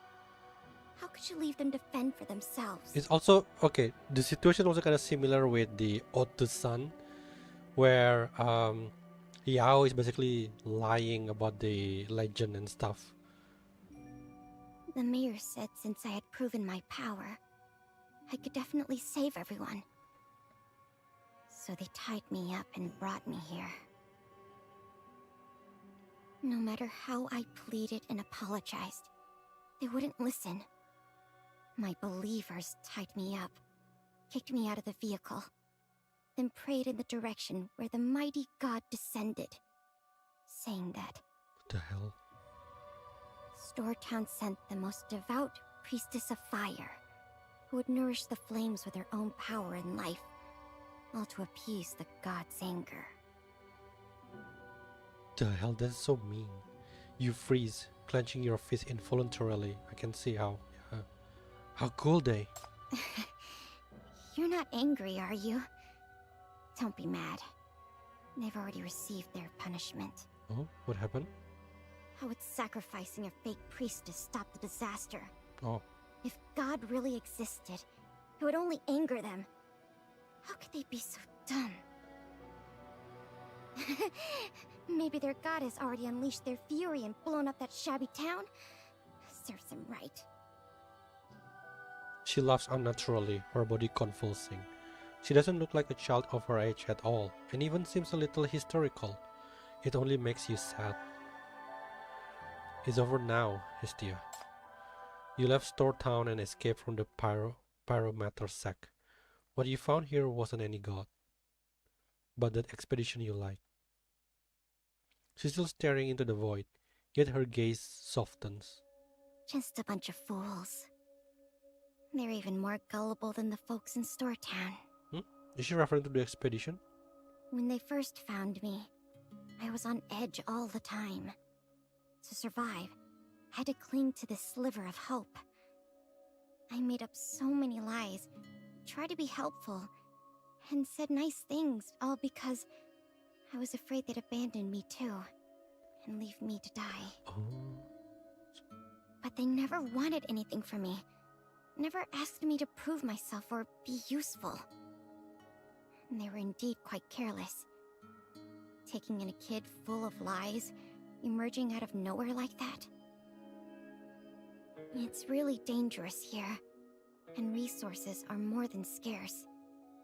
Yet they were willing to spare their medicine on me, share their food, and waste bullets to protect me. Even though they didn't believe in my made-up god, they never exposed me either. Where did they get the courage? Did they really think they could survive? That they could save me? Save everyone? Save the whole world? What a bunch of fools. The girl's voice dwindles. You seem to really like those fools. She doesn't respond, and after a long while, she nods slightly. Why did you split up? We're alone here. Hestia doesn't answer. Did you run into danger and get separated? Still, no response. Hestia, what happened? Tell me. This path is too dark and bumpy to walk alone, but now we are together. I will help you find them. No. It was me. I ran away from you guys. Silence. For a long moment, all you can hear is her low breathing. After a while, she begins softly. The perishing star sinks into the abyss. The abyss connects to the dream. The dream brings back echoes. The echoes tell you to follow the moonlight and reach the stars. I think this is gonna be important here. That's why they purposely color the text. That day you told everyone that, saying if we set off when the moon rose, we can make it out of the maze and find the real path. Me? Her grip on the torch tightened and she curls up, muttering to herself as if in trance. How happy they were. Collecting data, calculating the moon phase, and conducting experiments. Thinking they could finally escape the temporal loop and uncover the truth behind the perishing star and the disasters. But only I saw it. At the end of the path. At the edge of the dead city. Under the illusory moon. Lay an indescribable source. The truth you wanted to witness was absolutely unbearable. The redemption you sought would only hasten the end. If only you'd blurted out some gibberish as I would, to stop them from going on that journey with no return. From approaching that twisted, disgusting... that thing. It's... the real God. Illusory moon, perishing star, dead city, source? Under the God's direction, did the expedition take action? Where did they go? Did this really happen, or is this also part of the trap? Regardless, you've never been closer to the path. Hestia's hollow gaze is fixed in one direction. Following her gaze, you see only darkness, but you are certain something else lies beyond that. You grab her hand eagerly. Did they go there? That way? Can we still catch up with them now? She jerks awake, but also seems suddenly irritated. Hestia shakes off your hand. I've told you not to go! Will you ever listen to me? Taken aback, you realize it's too late to try to calm her now. She gets riled up. I've said it so many times! Don't go! You'll die! Why won't you listen? Even if I used to lie for a living, sometimes I do tell the truth. Why can't you trust me just once? Have you forgotten all the trouble we've gotten into just because you must wander around and do your investigation? You never listen, and they're just like you. They insisted on going. What could I do? I could only run. Was I supposed to just die with you? I'm not part of the expedition anyway. I don't share your great purpose. Okay, calm down, Hestia. I'm not some great scholar or brave guide. I've never been to school. I don't have any noble ambition or courage. I'm constantly scared by my own nightmares.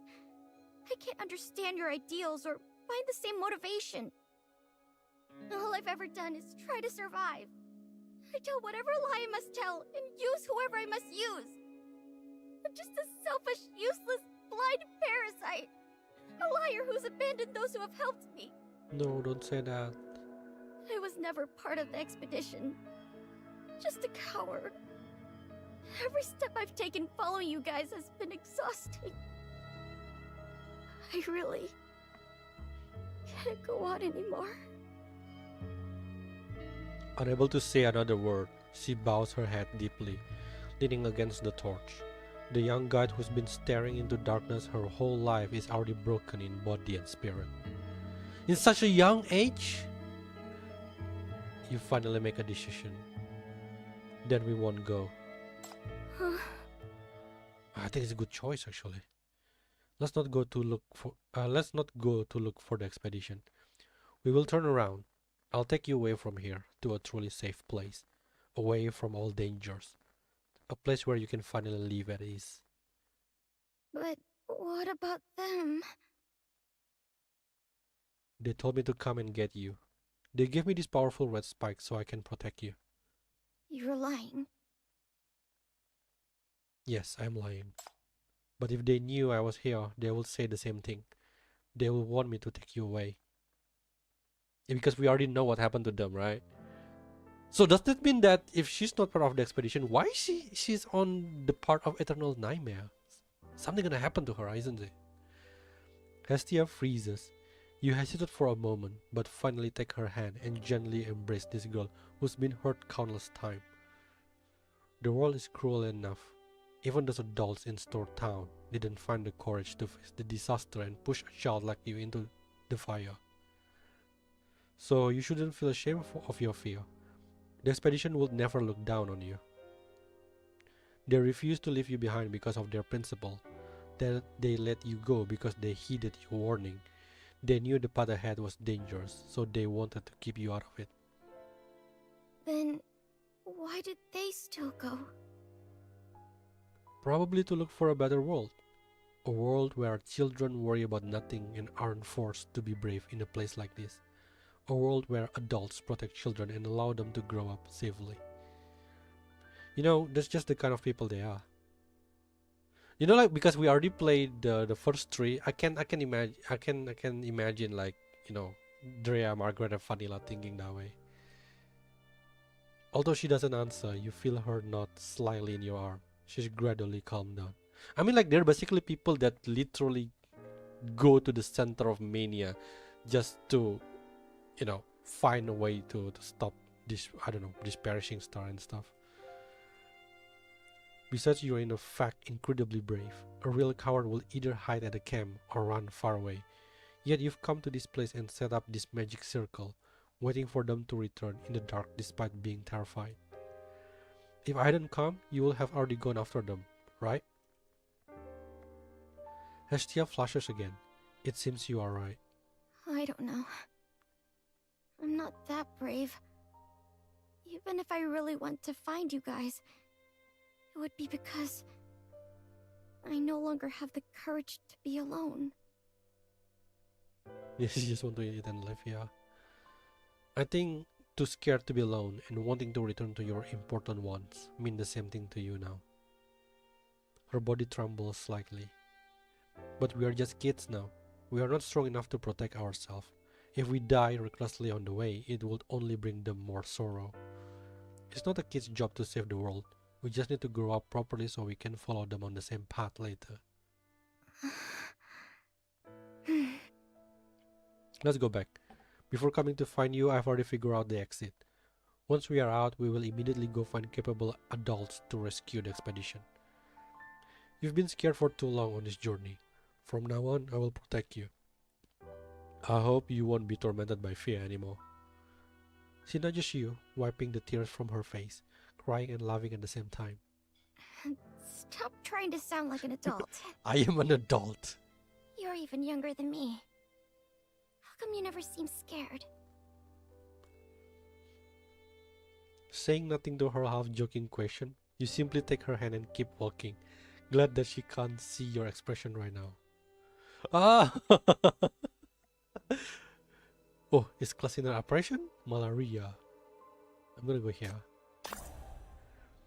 In the boundless darkness, two small figures walk hand in hand, one leading the way while the others follow. Oh, I just imagining this situation, and this is so sweet. Guided by the flames, fear no longer troubles them despite the darkness. Scared? The little torch gives you a poke. You're the scared one. See how cold your hand is? There, hold on tight. My hand is warm. I'll give you some courage. Holding hands, the two of you tread in the darkness with the dim flames, but you are no longer afraid. Ah, I want to hug her so much. So what happened to her? If she actually not part of the expedition, why she's in the eternal nightmare? Does it mean that she failed to escape?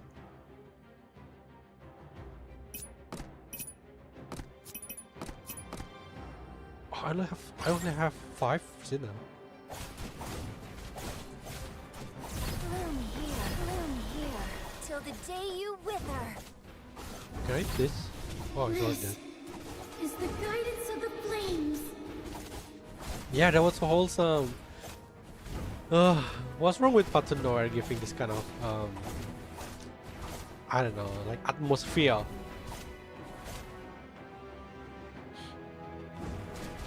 Oh, I have to kill this one. I'll take this life. Who can Burn to ashes! I cannot attack it from there. So only Angel can. I'll take this light.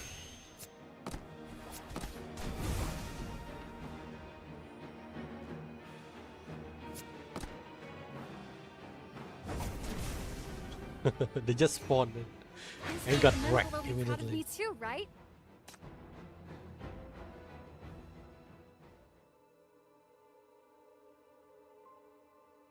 Just take this one. Yay, give me S rank. Endura it is S rank. So Yan or Yao. Wait, what is Yan? Yan is reticle, right? Let's go get, oh shit, we got Shalom. That's even better. Let's go. It must have been very hard on you. You've done Holy. well. I'll take it. Coin of that and engraving recovers sun. Let's recover sand. Go to battle. Now I bring the destroyer. I don't need to be afraid of anything anymore. I don't have...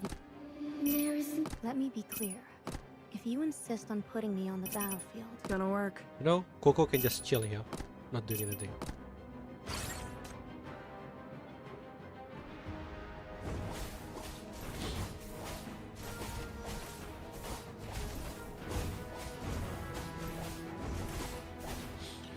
She made the monster on the expedition team again in the worst case scenario, but I don't know.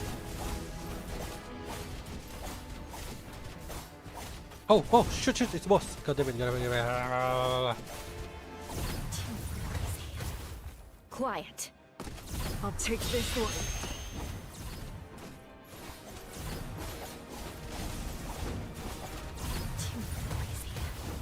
Quiet. My work here is done. I wish you good luck. Tower. Let's just switch. Maybe Emperor or something. Didn't I get this already? Let's do this.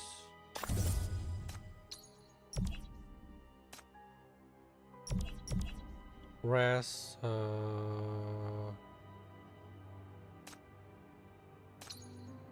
Wow, there's too many sun.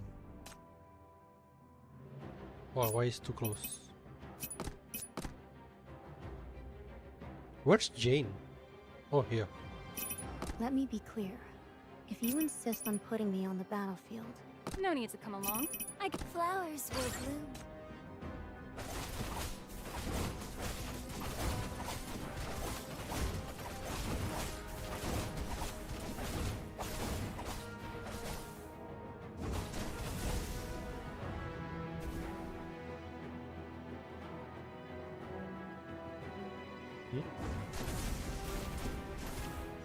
Oh, I didn't know that she spawned there. I'll Got take it. this light. Okay, cool.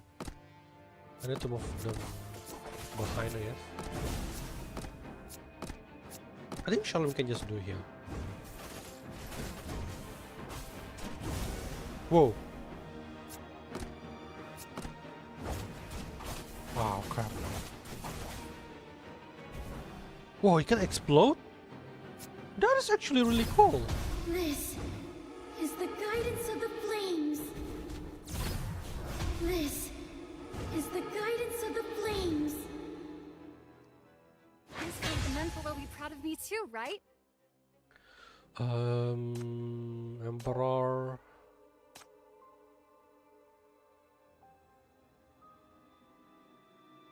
Just gonna use this one. We've arrived. Thanks to your memory and the flickering flames along the way, you return to that initial abandoned camp. Hestia steps forward, carefully identifying the surrounding with touch, dry food, water, and some defensive gear. Up close, you see plenty of remaining items here. This was the expedition's last camp on the outside. They decided to enter the Forbidden Zone from here. And that's when I ran away. So we indeed reached the outside. But when I left, everyone was packing up to move.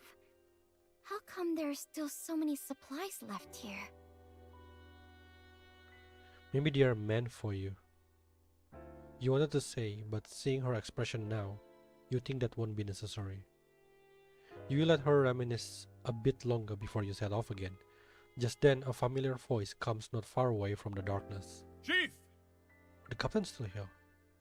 Probably glimpsing the light, a figure limps over. It's the FAC captain. You finally came back. I almost went off to look for you. We could have missed each other. So this guy is part of the Eternal Nightmare. Yes? He's not the FAC captain from... Wait, but it calls us chief. I don't understand. How come this guy recognize us? If we are like playing the past in the Eternal Nightmare, then how come this guy is in here? Hearing the stranger voice, Hestia grips your hand tightly, shrinking back behind you. So this is what she looks like when meeting a stranger for the first time. You will have to tease her later. And I was wondering if he sees us as a child or as a chief in adult. Did she release these sparks? He looks at Hestia, then at the strange sparks floating around her. Is she a sinner? She haven't known sinner, Tom. She's my friend. Oh, we are back to chief now. But she's a little a little cautious. Please take a good care of her. Are we wait, does it mean that we actually save her? Is it gonna be like the first immortal that we save successfully? Don't raise my hope up, I know. Hestia hands pinches you behind your back. The soldier catches this small gesture. You two seem quite close, Chief. Thank you, young lady. It was your little sparks that saved my life. Now it's my turn. Don't worry. I'll keep you safe. He deliberately removes his helmet and leans down slightly toward the girl while keeping a reassuring distance, speaking gently. Hestia looks at the stranger, then at you, hesitates for a moment and finally reaches out to shake the soldier's hand before quickly retreating behind you. Wait, so does Hestia still seeing us as a child or as the adult chief? You're certain the soldier indeed makes contact with the girl at that moment and doesn't notice anything unusual. He seems relieved to have gained trust. Stand up straight and resume his solemn demeanor before posing the question. You're back from your investigation of the incident. You must have made some significant progress, right? This girl was a member of the expedition. Regardless of how she managed to appear before us, the current overlap of our space-time brings us unprecedentedly close to certain key event back then. Oh, so the time-space is overlapping. The expedition is now venturing deep into the DC for the first time, approaching the perishing star. Perhaps they are walking toward death, or perhaps closer to the truth. For us, this is also a rare chance to approach the historical truth. Oh, damn it, Drea, Margaret, and Vanilla in this time-space is not yet die. So, Captain, there's one thing I must ask you. Take this girl Hestia out of the mutated area. Please ensure her safety at all costs. Could she be? She's the cause of the phenomenon. This darkness is the materialization of Hestia's inner fear. Her staying here will only worsen the contamination. I need you to take her out of the mutated area to a safe place.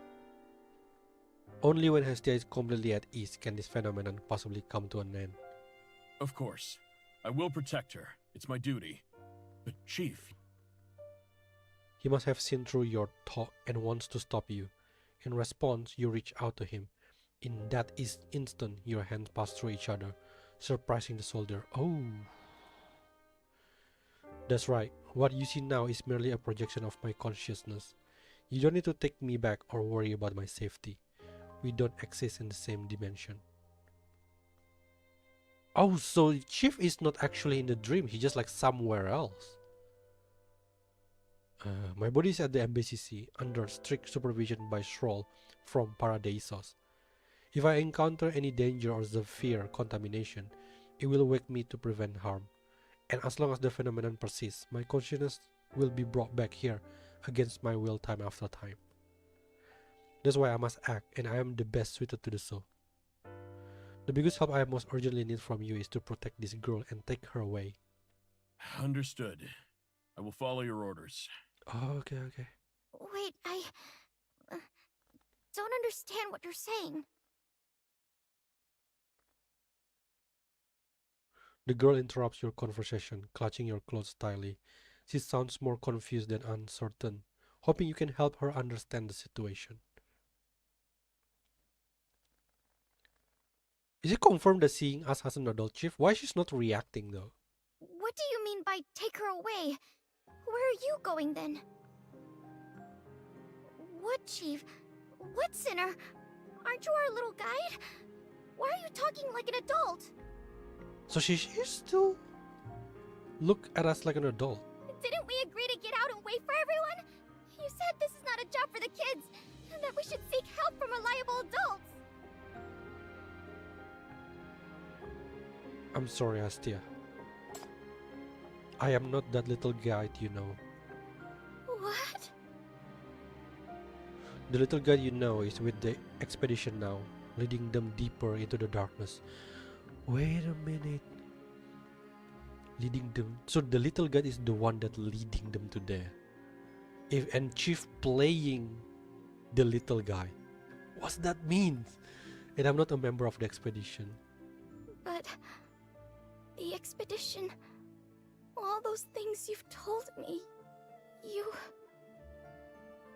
She grabs the hem of your clothes but struggles to reach your face. She can't figure out your hate just from hearing your voice. Oh yeah, she's kinda... Oh, I forgot that she can't see properly. Oh, I completely forgot. You're not little guide? But the things you've said, and that earring, no way I can be mistaken. You... Holding her shoulders, you pull away slightly, finding it so hard to do and say these things at this moment. All these are mere illusions. The illusory moon creates this false image that lure and trap us with the desire in our hearts. We must not be deceived by it. Remember our purpose and those who are truly important to us. No. Liar. The girl suddenly tenses up, her expression shifting from unease to anger. Liar! You are abandoning me and running back to them, right? No. I want to get you away from danger and fear. I want you to leave the DC safely. I don't care! No, please trust us, Hestia. You're gonna be the first one that we save. Hestia grabs you, tears welling up again. It seems you always make her cry. Don't go. We just managed to escape. Just listen to me once, okay? Don't go back. Just don't go. You'll die. By the end, the anger in her tone has vanished and she's almost pleading for you to stay. You remain silent for a long while, then kneel before her on one knee. You remove your earring, guide her hand to touch your face, and then release the shackle at the slightest intensity. Hestia trembles. Remember what you feel now, Hestia? This is who I am. An adult venturing deep into the darkness with a weapon to stop this phenomenon and follow the expeditions. I am not that friend of yours, but I respect and admire those you love just the same. This time, you've shown me the way, one that leads unprecedentedly close to the truth. I don't want to waste it. Like you, I'm eager for them to return. But I can't take you further into it. I can't let you close to that fear again. Hestia's eyes are fixed on you, as if those sightless eyes can suddenly see right through you. After a while, she smiles. Scared, aren't you? You're afraid. I know it. You're lying. You're scared to be with me. Every time we get close, you pull away. You're afraid to face me. I know. Why? You don't hate me, so why? What are you really afraid of?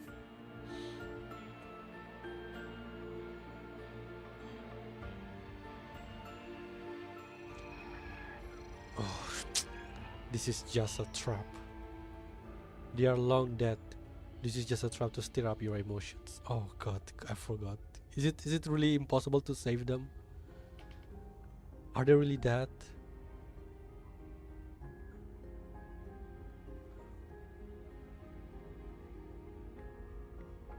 Oh no, don't play this one by one.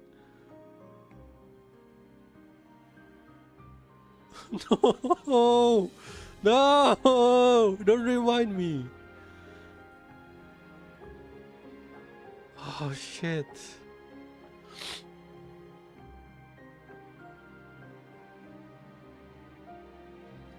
How dare you play my heart like that?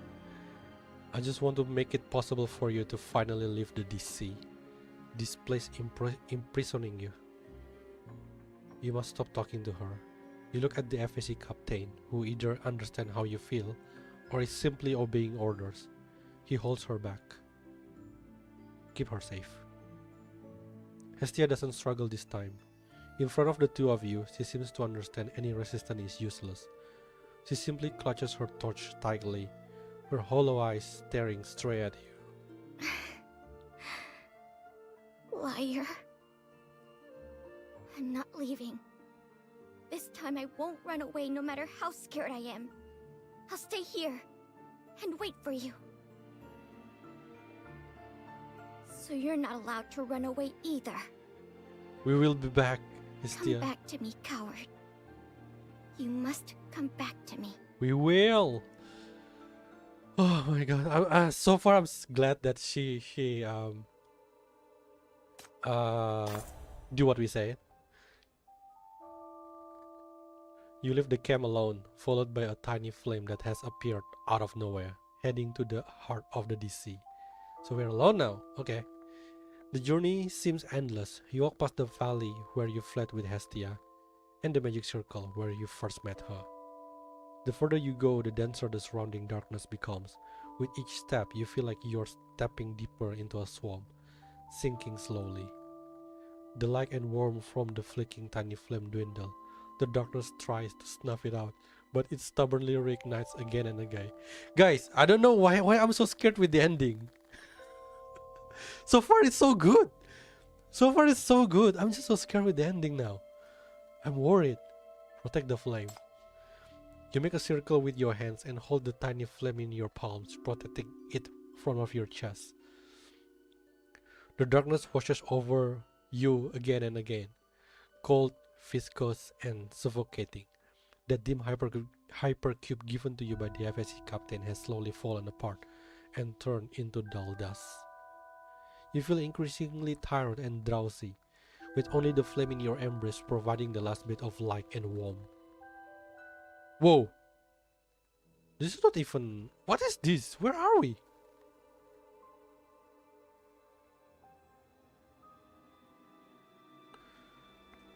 We're like a totally different dimension. Wait for the world to move. Okay. It's covers in operation. We have Mantis, but I want someone else.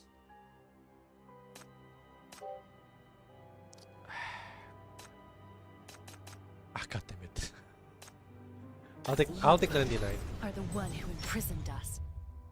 I'm still looking for the other burn team, but I didn't get it.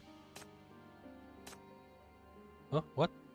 I thought there's a shop just now. What's this? A game? Obtain coins. Huh? There's nothing here?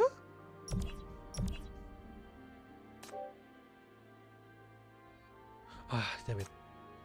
Oh, I win the 50-50 apparently. Good.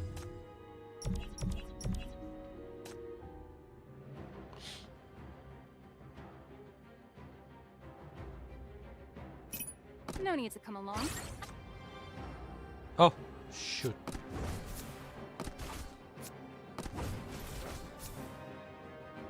Okay, good formation.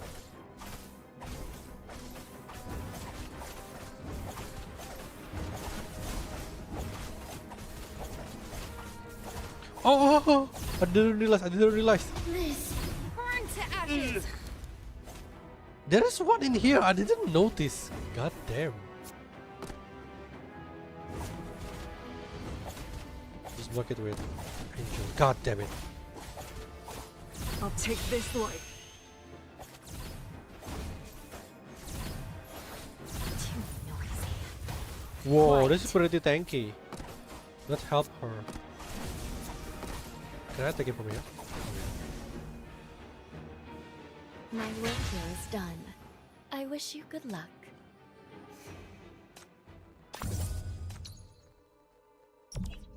Whoa, where are we now? At some point, the relentless dark tides finally recede. A blinding red moon rises from the horizon. Even the darkness cannot contend against it, disappearing without a trace. Where am I?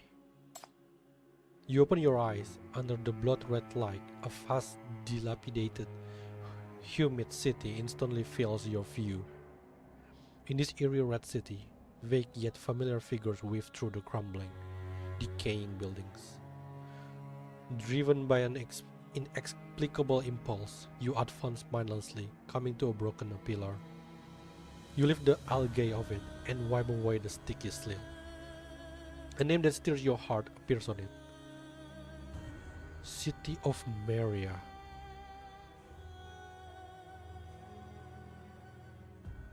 Wait, I don't have any memory. Do you remember what City of Maria?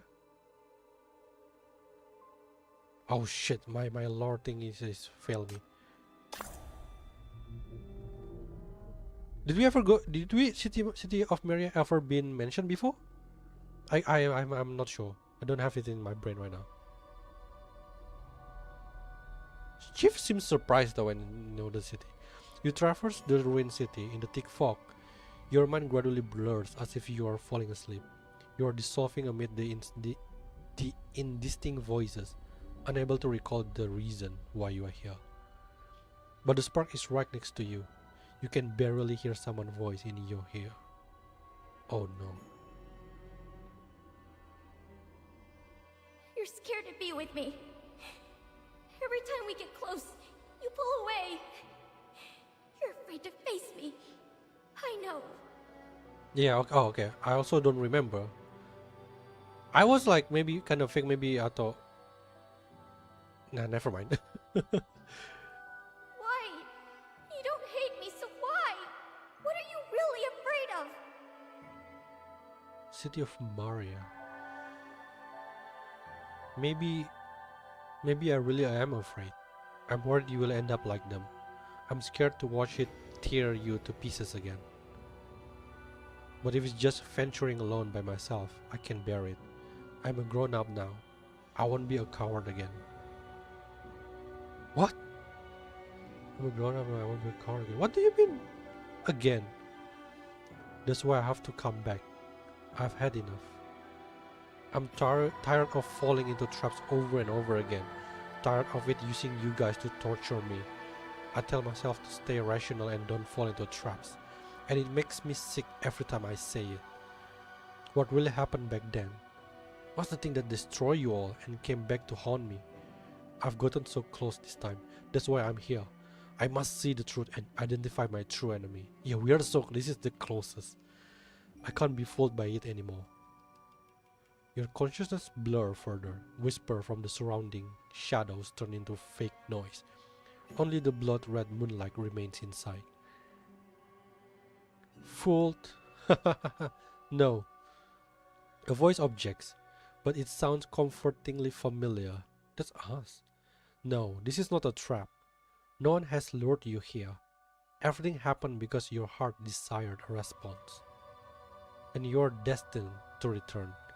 Even if you know the journey is perilous. Even if you want to personally escort that girl out. Even if... No, from the moment you entered the dream, you've been destined to come. It's not about courage or cowardice, or those trivial missions. Poor child, you're just too sad, too lonely.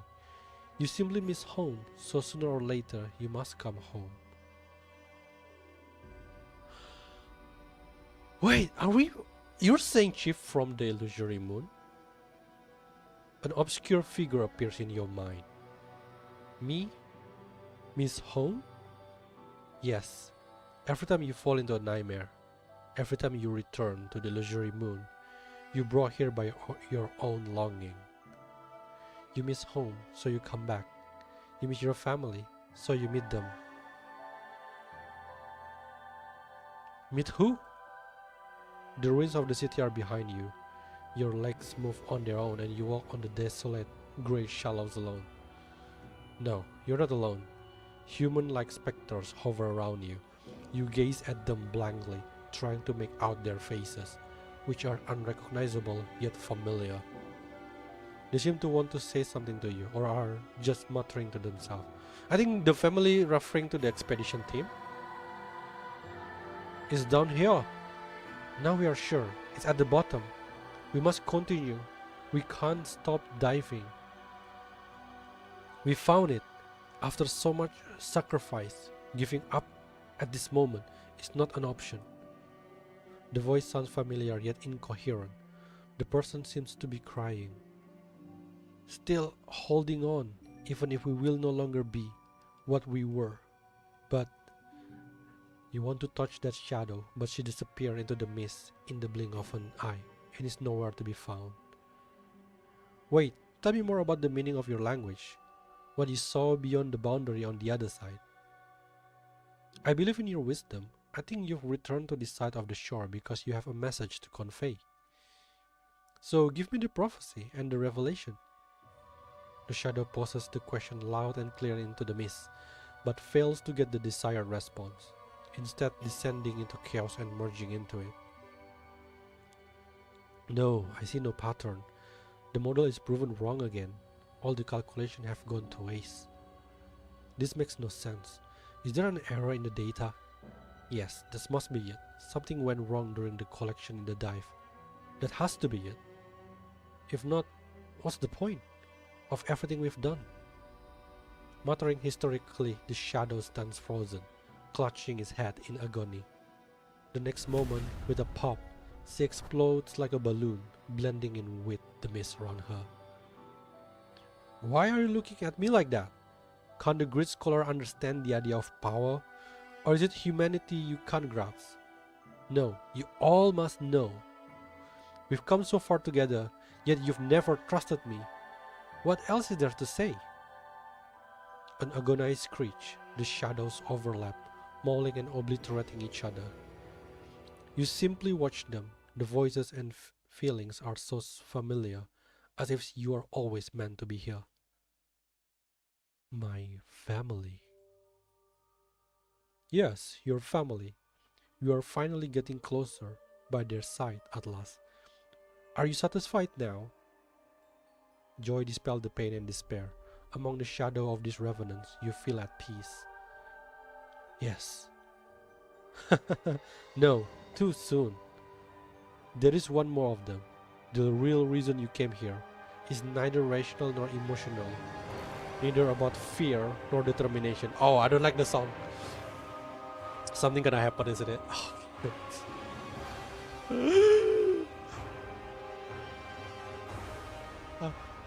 It's because you finally heard its call, finally grown up and waited till this day. So go on. The figures all stand up and raise their hands. Slowly you look toward the direction they are pointing at and step forward, feeling a warmth you never felt before. Blue light flashes and it's shattered in an instant by red light. Oh, so the troll tried to wake us up, but it cannot. Yo, that looks like a freaking skeleton. You cross the shallow and walk toward the deep sea. The surface of the deep sea begins to boil. Something rises from the abyss. In the sky, rings of light ripple outward, the concentric circles surrounding the central red moon. Yo, this one is like a freaking skeleton. Moonlight reflects off the water, paving a red path of light. Gladly you move forward, your consciousness gradually dissolving into the deep sea, in a blissful embrace where all imperfection and insignificance are accepted. Go, meet your real family. You walk toward the splendor at the end of the light path, like an infant returning to the womb.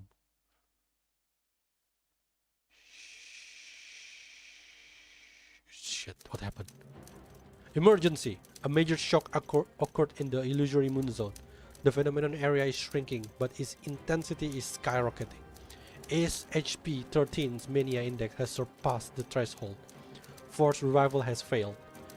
The reading was stable until a moment ago. Can the FSC verify the cause of the sudden change? No. They have charged our mess, but the frontline SWAT have entered the mutated area and are doing their best to stop the mania. I see. Stroll is retrying the revival protocol. Use as many hypercubes as needed. Do whatever necessary to bring him back. There's only a 50-minute window. After that, disposal will be mandatory. What? You gonna This is different from previous instance. If number 13 breaks down now, it will be a real catastrophe. What? Inside the shield room, the shackles red light piercing through the devices, cancelling out the hypercube's energy. Amid the intense clash of red and blue light, Chief's face is almost contorted and the body is twisted into an extremely painful posture. Order received. The first and third observatorium have joined the operation and are currently recording and analyzing the data. Target 1. The search for SHP-13 is still ongoing. We have encountered significant obstacles. Target 2. The phenomenon singularity coordinates are confirmed. It has made a move. Who's the target 2? Is it Hestia?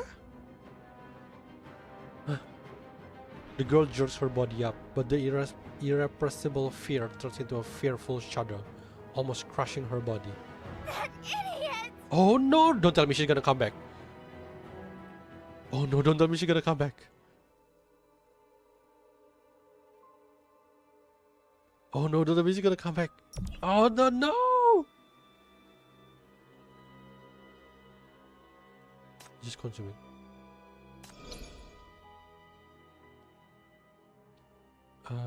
Sorry.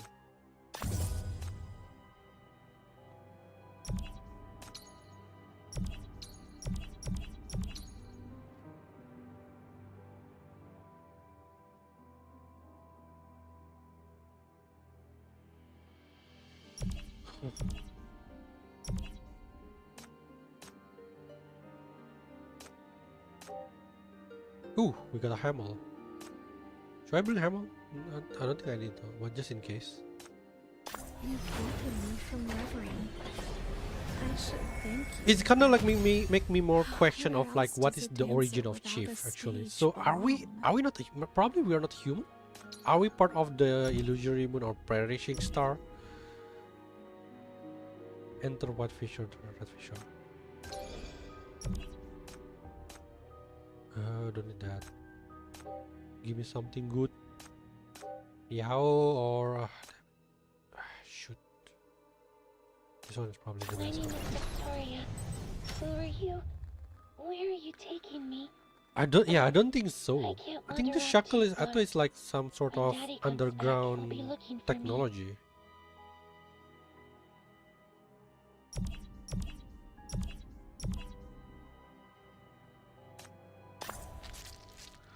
Okay, we are getting closer.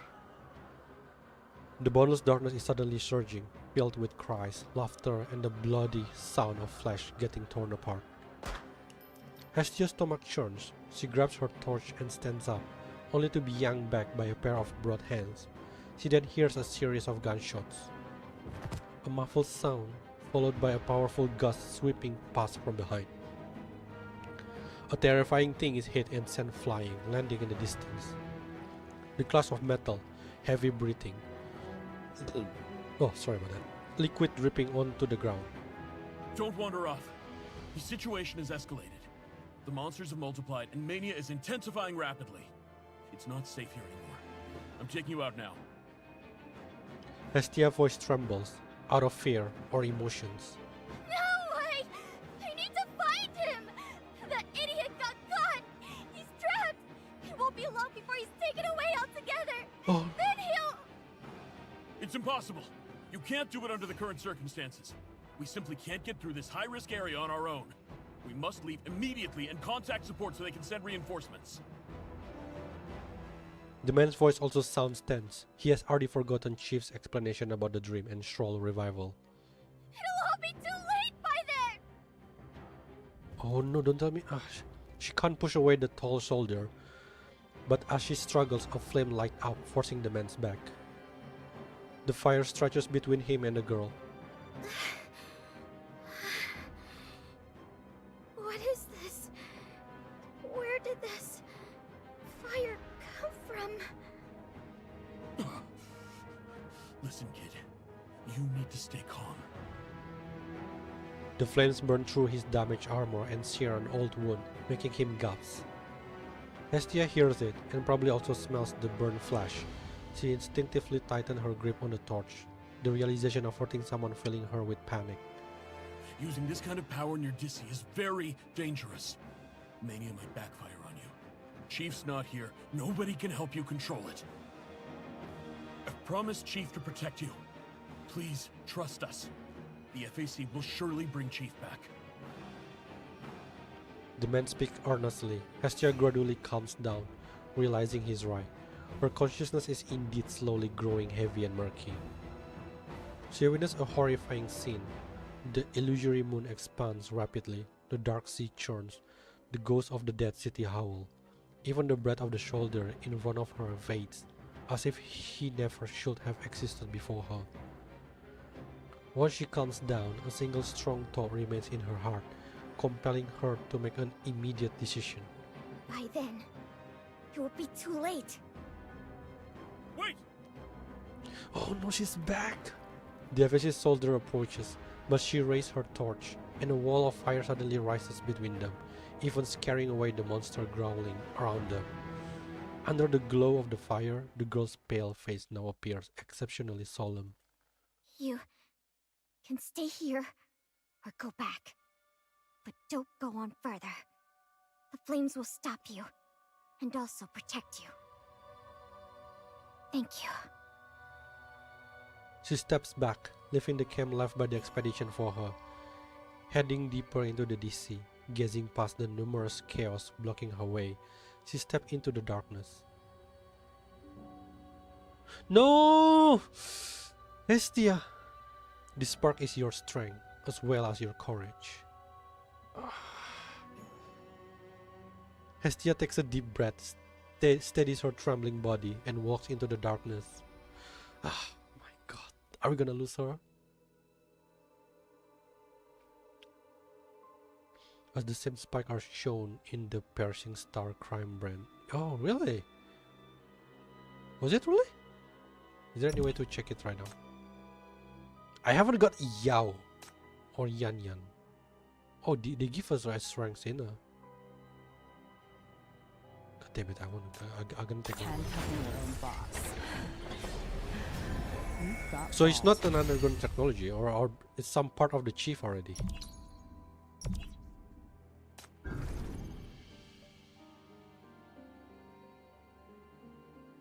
I don't need to do that. Lamia. I have too much coin in there. Shoot, nothing interesting. Are we so? Oh, this is like the last one, is it? Oh, we are so nearing the ending. Huh? What? All of that is trap? Oh, this is the last one. Okay. This is probably the final boss, is it?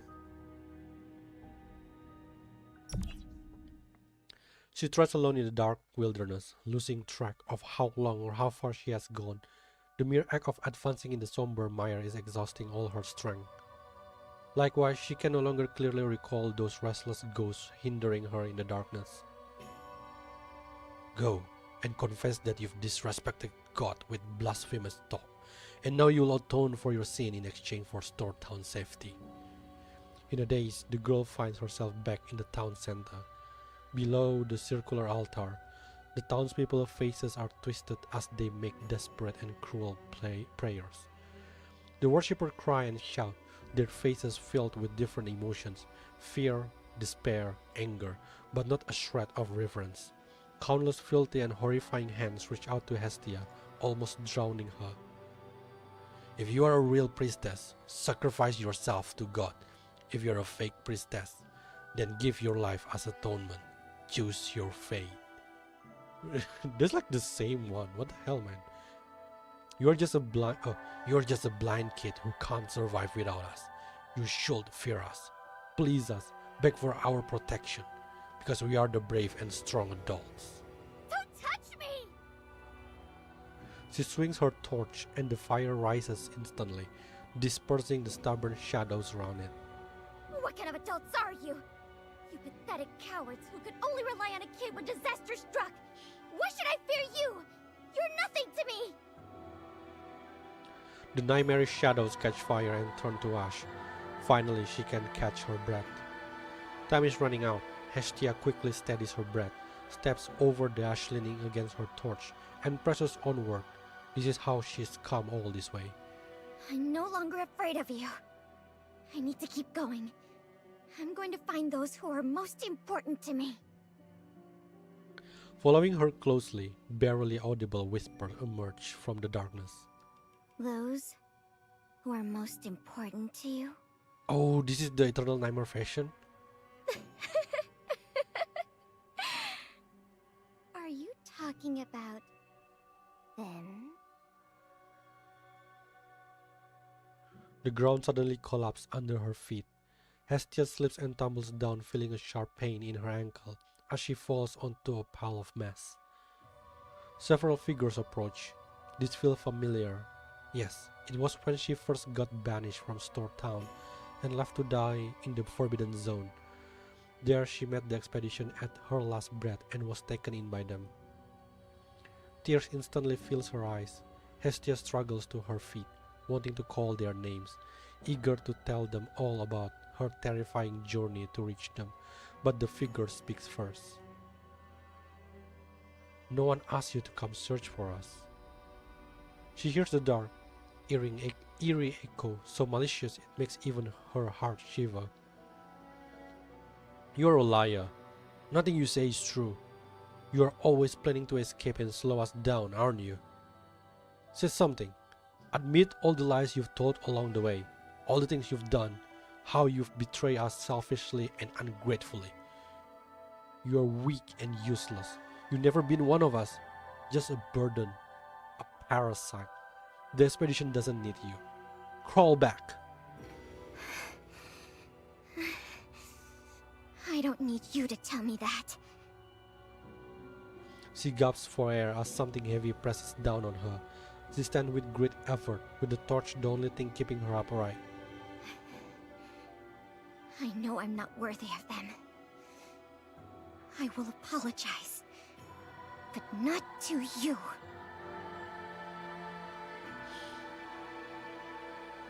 They refuse to leave you behind because of their principle. They let you go because they heeded your warning. They knew the path ahead was dangerous, so they wanted to keep you out of it. You know, that's just the kind of people they are.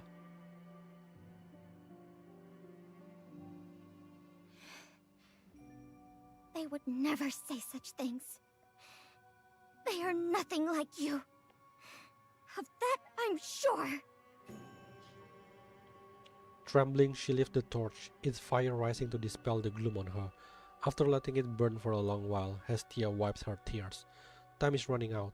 She continues on using the torch to support herself. Don't look back. You must not look back. Master the courage. You must move forward. She repeats this to herself over and over, relying on this nascent, fragile courage to keep going. And above the darkness in the sky she cannot see, the red illusory moon waxes, watching over the girl from high above. Yes. Don't look back. You must not look back. Go and find the real then. You will reach the truth.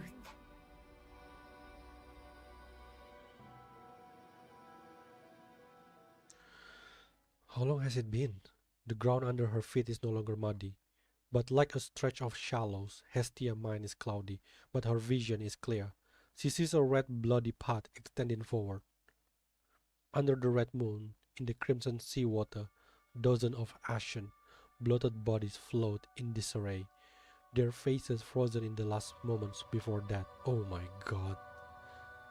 Yet Hestia can hear their voices. You're right.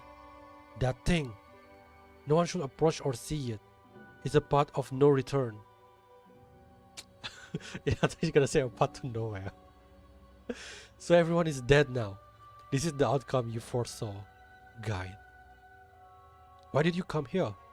Do you want to change something? She doesn't have the strength to answer and simply continues walking. Ahead stands a familiar figure bathed in red light. You know it's fake. So why are you still so scared? You're even more skittish than before, Hestia. Back then, all you needed to worry about was your own survival. What are you afraid of now? Your fear is so deep. It has bred this vast Oh, I didn't realize. You're right. Turn black. I'm afraid they might die.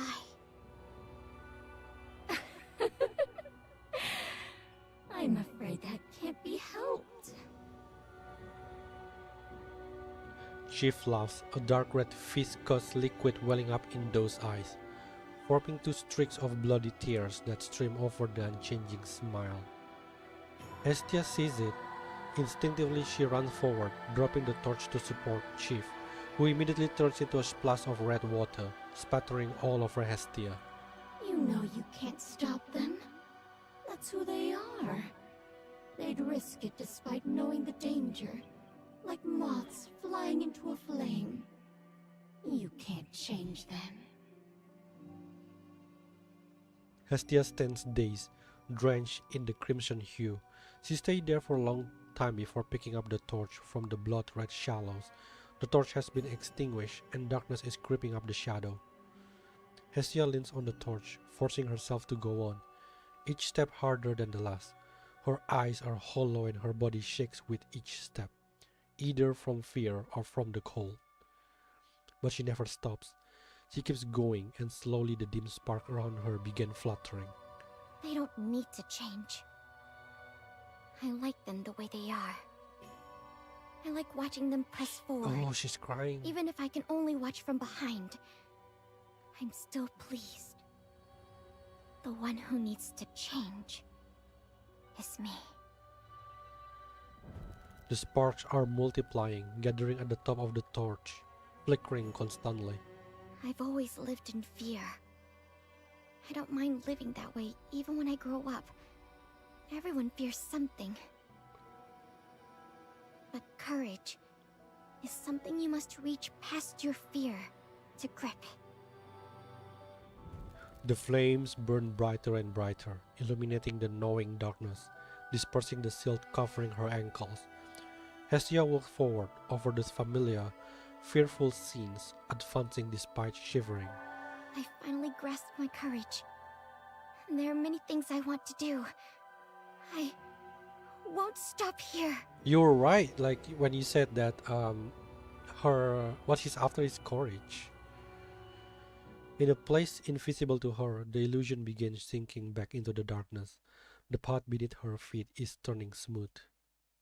After a long silence, a distant, indistinct voice comes through the darkness. Good. Fear can no longer stop you. Huh? Come. I shall return your eyes.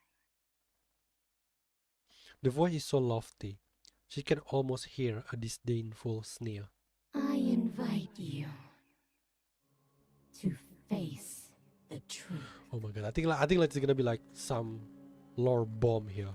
Lore dumb, I want to say. The darkness fades like a tide. The blood red light obscure everything. What is this? I'm so curious. What the hell is this? It's so creepy. It's like a giant titan. At the end of that red light, an indescribable, colossal being casts a nonchalant glance. Is it like the center of DC? The red moonlight casts long shadows. Her shadow waits and whispers to her. Ancient memories begun to revive. This is the first glimpse of this world she has. which will reign over her deepest instinct ever since. Gone is the past, the doom is near. The searing stars shine, boiling and trembling, rising from the ocean depth, descending from the starry sky.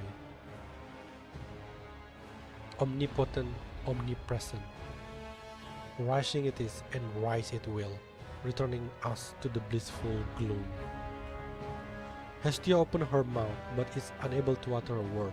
She wants to step forward but her body is frozen, as if only now realizing her grave mistake.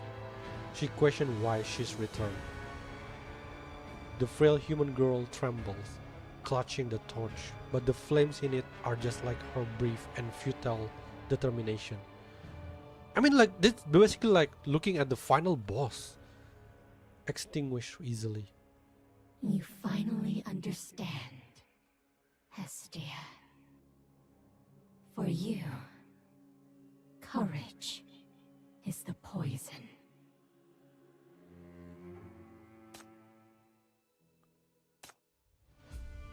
Shadow Cradle?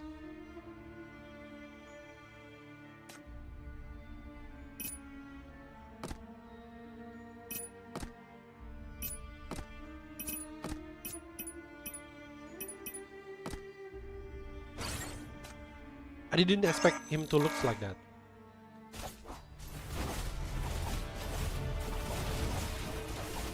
Whoa!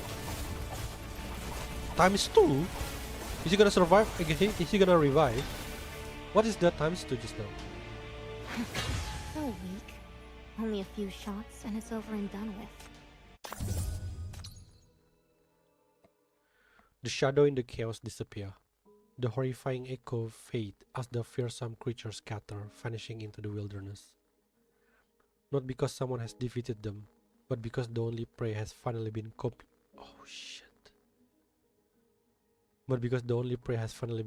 devoured, and the remnants can no longer sustain the tension of mania.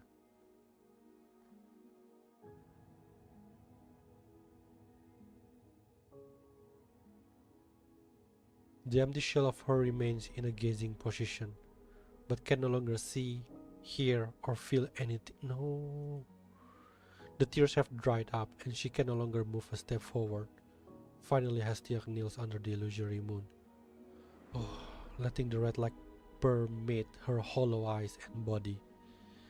The neck is so heavy and vast, requiring no effort to crush the brave scholars or the young, timid soul. It's okay now. We found you. You are not alone anymore. We will survive, not just here, but when all of this is over, we will go out into the bigger world, and everyone will live happily together. Welcome to the expedition, Hestia. If you want, will you like to become a guide too? Memories flash through her mind and then shatter, withering and fading quickly. The girl raises her hand slowly. In Store Town, she was trained countless times to raise the holy fire against disaster. In the expedition, she held up the torch many times at the camp, hoping her loved one would soon return safely. This fire is your power? Your torch, light up the way home for everyone. But the torch by her side through the years has also turned to ash. Her hands are now empty. After nightfall, humanity has lost the world. Only fear spares the insignificant humans a possibility of life, teaching them reverence, guiding them to flee. God favored Hestia, and fear is the wisdom and gift bestowed upon her. And this is the consequence of abandoning it. Because she's realized even that brave little punk fears something, she dreams of having courage, and this is the outcome. Darkness crawls up her tattered body and swallows her consciousness, returning everything to silence. The end is right here. At that moment, she laughs dryly. No, Hestia! The dregs of her courage or despair turn into overwhelming madness. When that finally comes, proving the long struggle meaningless, Hestia experiences liberation from fear for the first time. Love and friendship didn't save her, but destruction does. Finally free, she reaches out to the brightness she can no longer see. The torch is still here. I'll light it. Oh no, she's still leaving the light for people to return. Whoa! The final spark falls into her palm, burning down her arm like a sprout growing from the roots blooming. The broken empty shell quickly burns out and vanishes.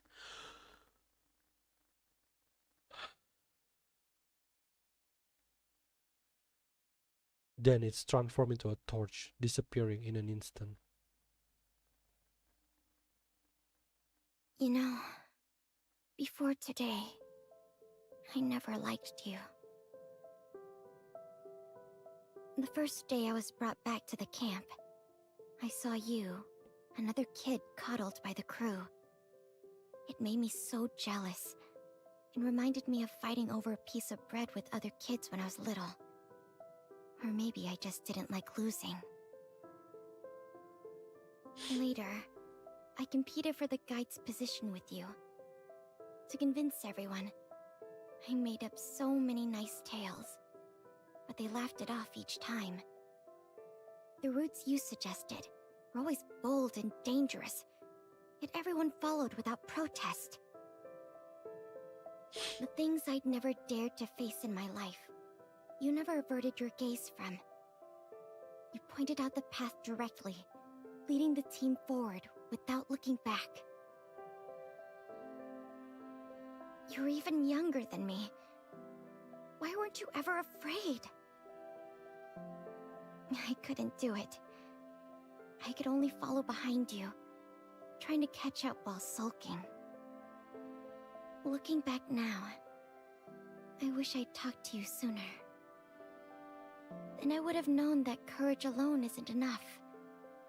Like today, watching you fall worried me so much. Don't you ever do this again. Press ahead bravely, but stay fearful at heart. Don't forget the dangers, even if the goal is in sight. From now on, you are the only guide. No. Just like I need you, you need me too. I'll help you once more, for the last time. Consider it a thank you for giving me courage.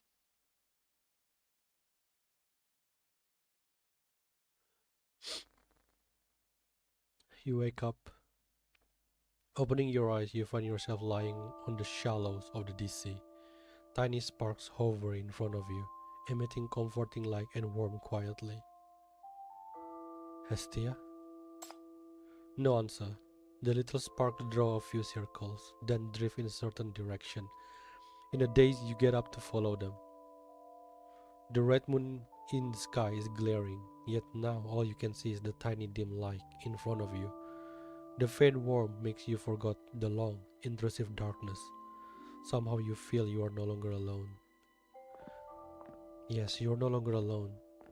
Continuing walking, you hear sounds. The wind, footsteps, and finally the faint, gentle whispers around you. Where the sparks shine, some people come to your side before you notice. Oh no, that's them! Oh, what a fruitful journey. The calculations are correct and the theory has been proven. We finally located the perishing star and established a base. Wait! Who have thought we've just taken the first step after all these years and it's led us straight to our goal. Let's go back and celebrate the truth that's right before us. Ah, no. First, let's celebrate that we are all come back alive and managed to find the way back. Oh my god, I wish that's true. One after another figure emerges, joining this returning crew. Someone takes your hand habitually and another person pats your shoulder. You want to see their faces clearly, but your vision is wet and blurry while your heart is filled with a strange yet familiar warmth. But I'm curious, I wonder if this is foreshadowing how many eternal nightmares we're gonna have.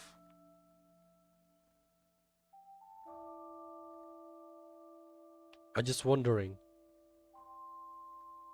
So that's 1, 2, 3, 4, 5, 6, 7. And there's one person over here. 8. I wonder if we're gonna have like 8 immortal. It's a sound really good number for a single Libram, don't you think? The illusory moon fades. The dreadful darkness is behind you. People move in the same direction, gradually forming a returning path. The sparks along the path grow bright and dazzling, clarifying your mind. I followed the spark here. Thank you, little guide. I'm glad you are here to show us the way. No, I'm not the guide. Oh yeah, only Hestia is not here. You look around but don't find the person you are looking for. Only Hestia is not here. The specters of crowd pull you forward. You can feel the stell waiting for you ahead. But somehow it feels like you've missed something. Hestia, where are you? No answer. She's not in the crowd. Not ahead on the road. Not at the still. You turn around. The flames you've passed along the way all feel strangely familiar. You want to go back to confirm it, but someone rushes up to you from behind, embracing you.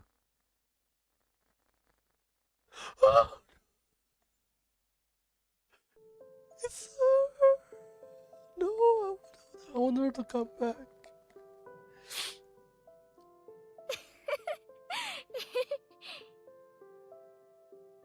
Hestia? The girl blinks, not answering. Shit.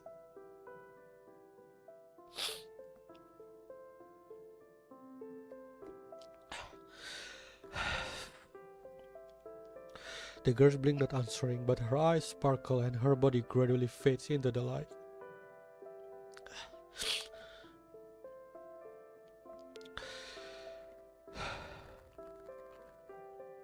And the light that belonged to the torch is now held up high in her hands, burning silently in the air. In the blink of an eye, the joy of reunion turns to ice. No. You turn back, searching for those burning flames. Perhaps you can find the residue. Perhaps you can still deny that dreadful gas. You don't care if it means staying here forever. You want to go back. You must go back. But the guide won't allow it.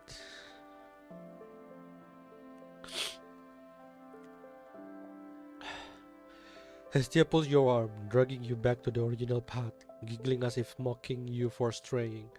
Her pace hastens, and you simply cannot resist the pull of the frail body. In the end, the two of you are running. The sparks fall to the ground, blooming into a field of flowers. The specters following you along the way gradually stop, waving at you as if it's a farewell. The path is bright, warm, yet short, quickly coming to an end. Waiting for you there is the nameless still, the exit of the dream. And your lost companion lets go of your hand. Hestia.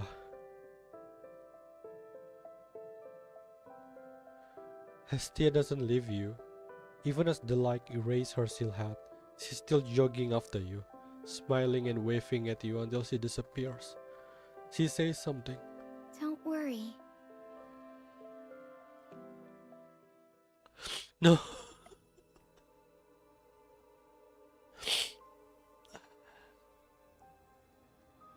We were so close. Why? We were so close. We got to save one.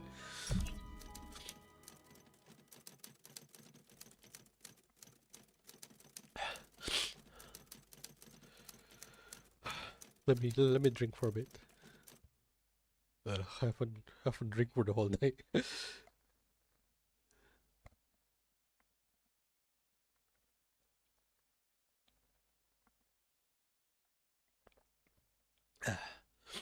God damn it, that was the closest thing we ever to save one of the immortal. It feels like it's fate. Doesn't matter what we're gonna do, we will not be able to change it. It's just it's gonna happen to them. 13 minutes and 28 seconds after the MBCC chief went out of control, mania subsides, and the DC illusory moon is observed to have disappeared. The fourth anomalous tide ends. BR000 has regained peace for now. All missing persons have been found, with no casualty. Those survivors who were brought back earlier are also recovering from their mental disturbance. No one has suffered any permanent physical or mental damage. After rehabilitation at the hospital, they will be discharged back to DC Front Line. That's very cold. Did you just gonna send them again? Don't you think that they're gonna have like some sort of trauma after that? What the hell, man? I can't remember what exactly happened in the dream. Or maybe I don't want to remember. It still spooks me out. Just need Jack Daniels now. Yeah, but all the Eternal Nightmare is bad ending. The only thing I remember is a few small flames. I think someone told me to follow them to get out of the phenomenon. So basically Hestia is saving all of them.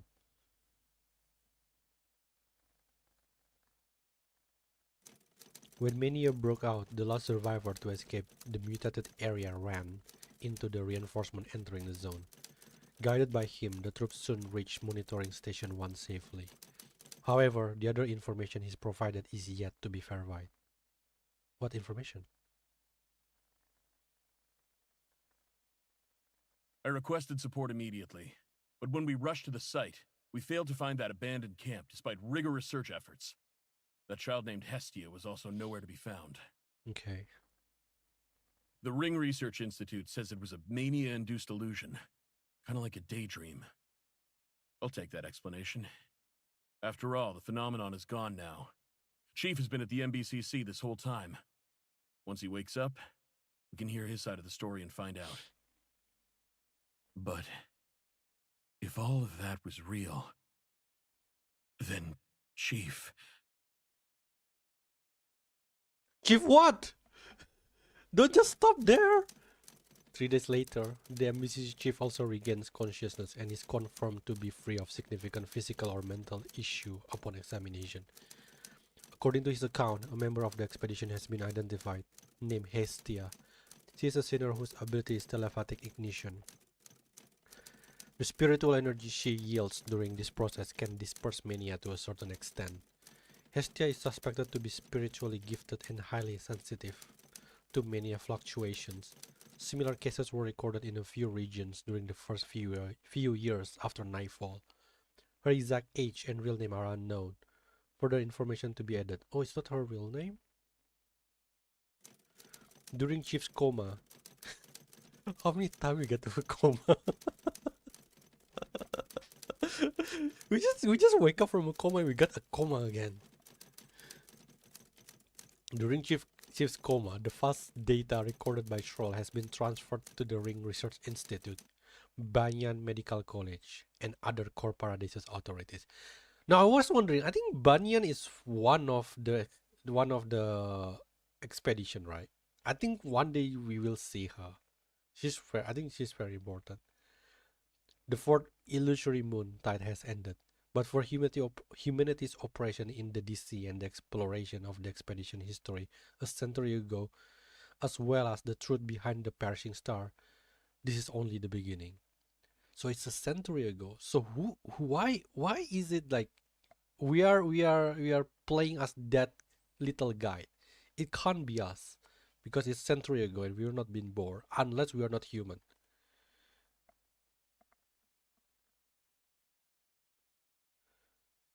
You open your eyes and see Schroll floating before you.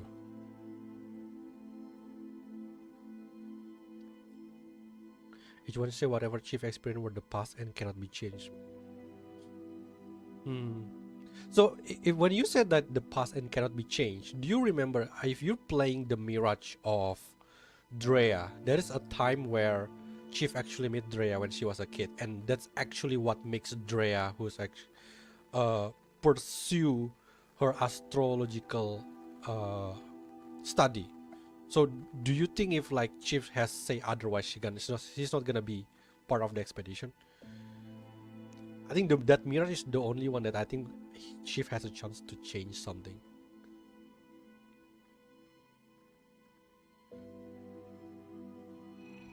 The people behind me are more than relieved to see that you're unharmed, Chief. Oh, who is it? Hecate? Nightingale? Hela? This illusory moontide was very unique. You were able to remain rational in the depth of mania and bought precious time on the most dangerous frontline. It's the first time humanity has retrieved this amount of invaluable data. H01 has specifically asked me to relay his sincere salute to you, saying your growth compared to a few months ago has exceeded his expectation. He's expressed his gratitude. Damn, that guy is so cold, man. You don't answer or look up, just staring at your hands. What purpose will this data serve? We are still in the preliminary analysis phase, but based on the current findings, not only can they reveal the truth behind the illusory moon tides, but they may also completely change the strategy for future operation in the DC. Let me guess, the next internal nightmare is gonna be the same. Come on. You're claiming you received data, but that's probably BS. Probably cannot do anything with that. Before the mystery of the DC is solved, the illusory moon tides will not cease. But by the next cycle, you will definitely receive better protection. The overall approach in the DC might also shift from defensive to offensive, with humanity taking the initiative to unearth the truth. Oh, okay, that's interesting. That's interesting actually. This is all thanks to your contribution. Well done, Chief. I am exhausted. I would like to be alone for a while. Of course, I came to say goodbye to you. The operation has come to an end. At your request, I will leave the MBCC in honor of our mutual trust. Very well, Chief. Finally, you are alone in the room. The bedding is warm. The aroma of the bouquet on the desk is soothing. As sunlight pours in, you find that you've regained all your senses. Everything feels warm and bright. You will no longer return to that dark dream. You can only struggle in vain trying to grasp that slowly fading memory.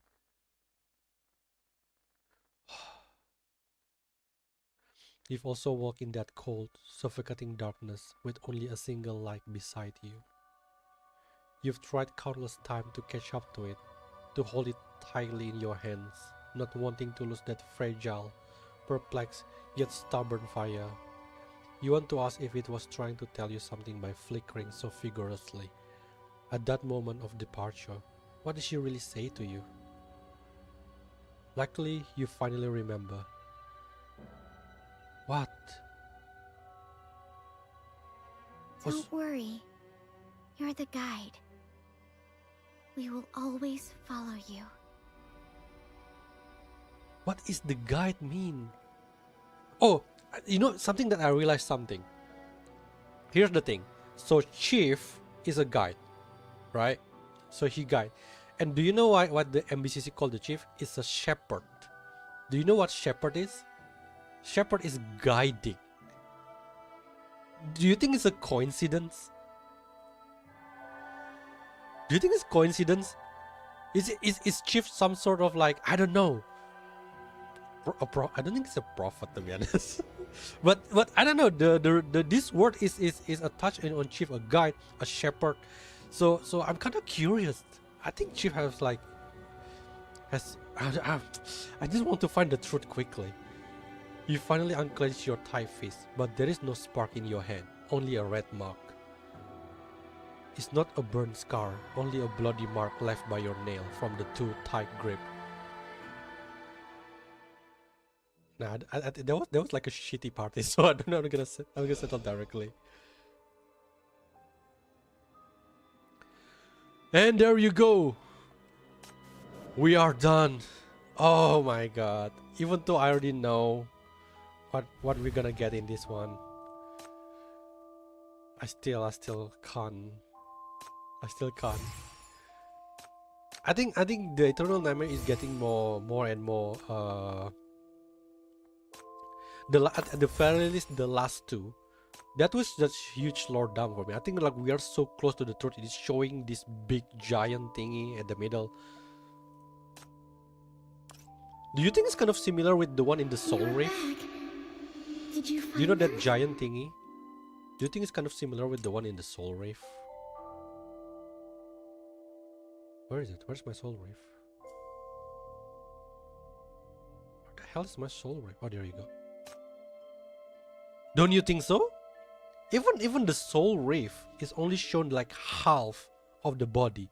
That body just literally only show half of the thing. So could it be this is like the god or whatever it is, or the illusory moon? But one of my theory is probably this guy is probably Chief, because it has like a reflection with the what's her name, Scarlet, or the underground shepherd. And also they calling it to come back. They calling whoever voices is that coming there is calling it to come back. So conspiracy. Yeah, that is one huge lore dump in there, but it gets us to actually thinking further. Fair, that was like really good writing. I would say out of the eternal nightmare, that was like the most, probably the most important. I don't think I will be able to do the Mirage today because it's already late for me. So I'm probably just gonna record it off stream and gonna archive it maybe tomorrow or the next day. Yeah, but again, whew, that's one hell of a ride. I'm not disappointed in the story. The writing is always good, and it was great with voices. Right? Okay. Yeah, the writing. I'm happy with the writing here. It's amazing. With this very short time, they just made us actually attach with the character very fast, and they don't need to actually the usual 3-part episode, 3-part event like usual. Yeah, this I think like is one of the good thing about Eternal Nightmare. It's short, but it's just like to the point in my opinion. Like unlike like any other event, usually they put another like subplot somewhere, so we have to like read something else when during playing the event. But this one is like straight to the point, and not to mention it's always like cutscene after cutscene after cutscene after cutscene. Yeah. Don't make a sound. So it's really nice. Yeah, I'm happy with that. Although with the ending, of course, always it's going to be heartbreaking. I'm still thinking though, like the shadow that they show, probably foreshadowing of we have this. What is this? Oh, where is it? Where can I see the picture? Where can I see the picture? Oh, this one. Yeah, I'm pretty sure this is probably foreshadowing like maybe how many Eternal Nightmare or Immortal that we're gonna get. Probably. And I don't know why this one is the only guy behind. I don't know. I have a feeling maybe this is Keelan. I know that Keelan is not really die on Eternal Nightmare. He's like survive something. But I don't know, something. And this shadow is gonna build like a dude in a way. It's just my take on it. So I think that's a foreshadowing in that. Bad ending. Yeah, it's a bad ending winning, but I hope we just losing the battle. No, but I hope at the end of the day we're gonna win the war. Yeah. So get ready for like another like 1, 2, 3, 4, 5 more, maybe 5 more Eternal Nightmare. It goes crazy, but according to Shroll, the next time we're gonna on the offense, so looking forward to it. I don't know how we're gonna do it, but well, who knows. Yes, so yeah, okay, so I'm gonna end this here. Thank you all for coming. Hope you guys enjoyed, and thank you for crying with me. Oh gosh, I just can't be prepared for that, despite I already know what's coming. But yeah. So I'm just gonna end it today. Now, thank you again. Thank you all for coming, and I'll see you on the next stream. Bye bye.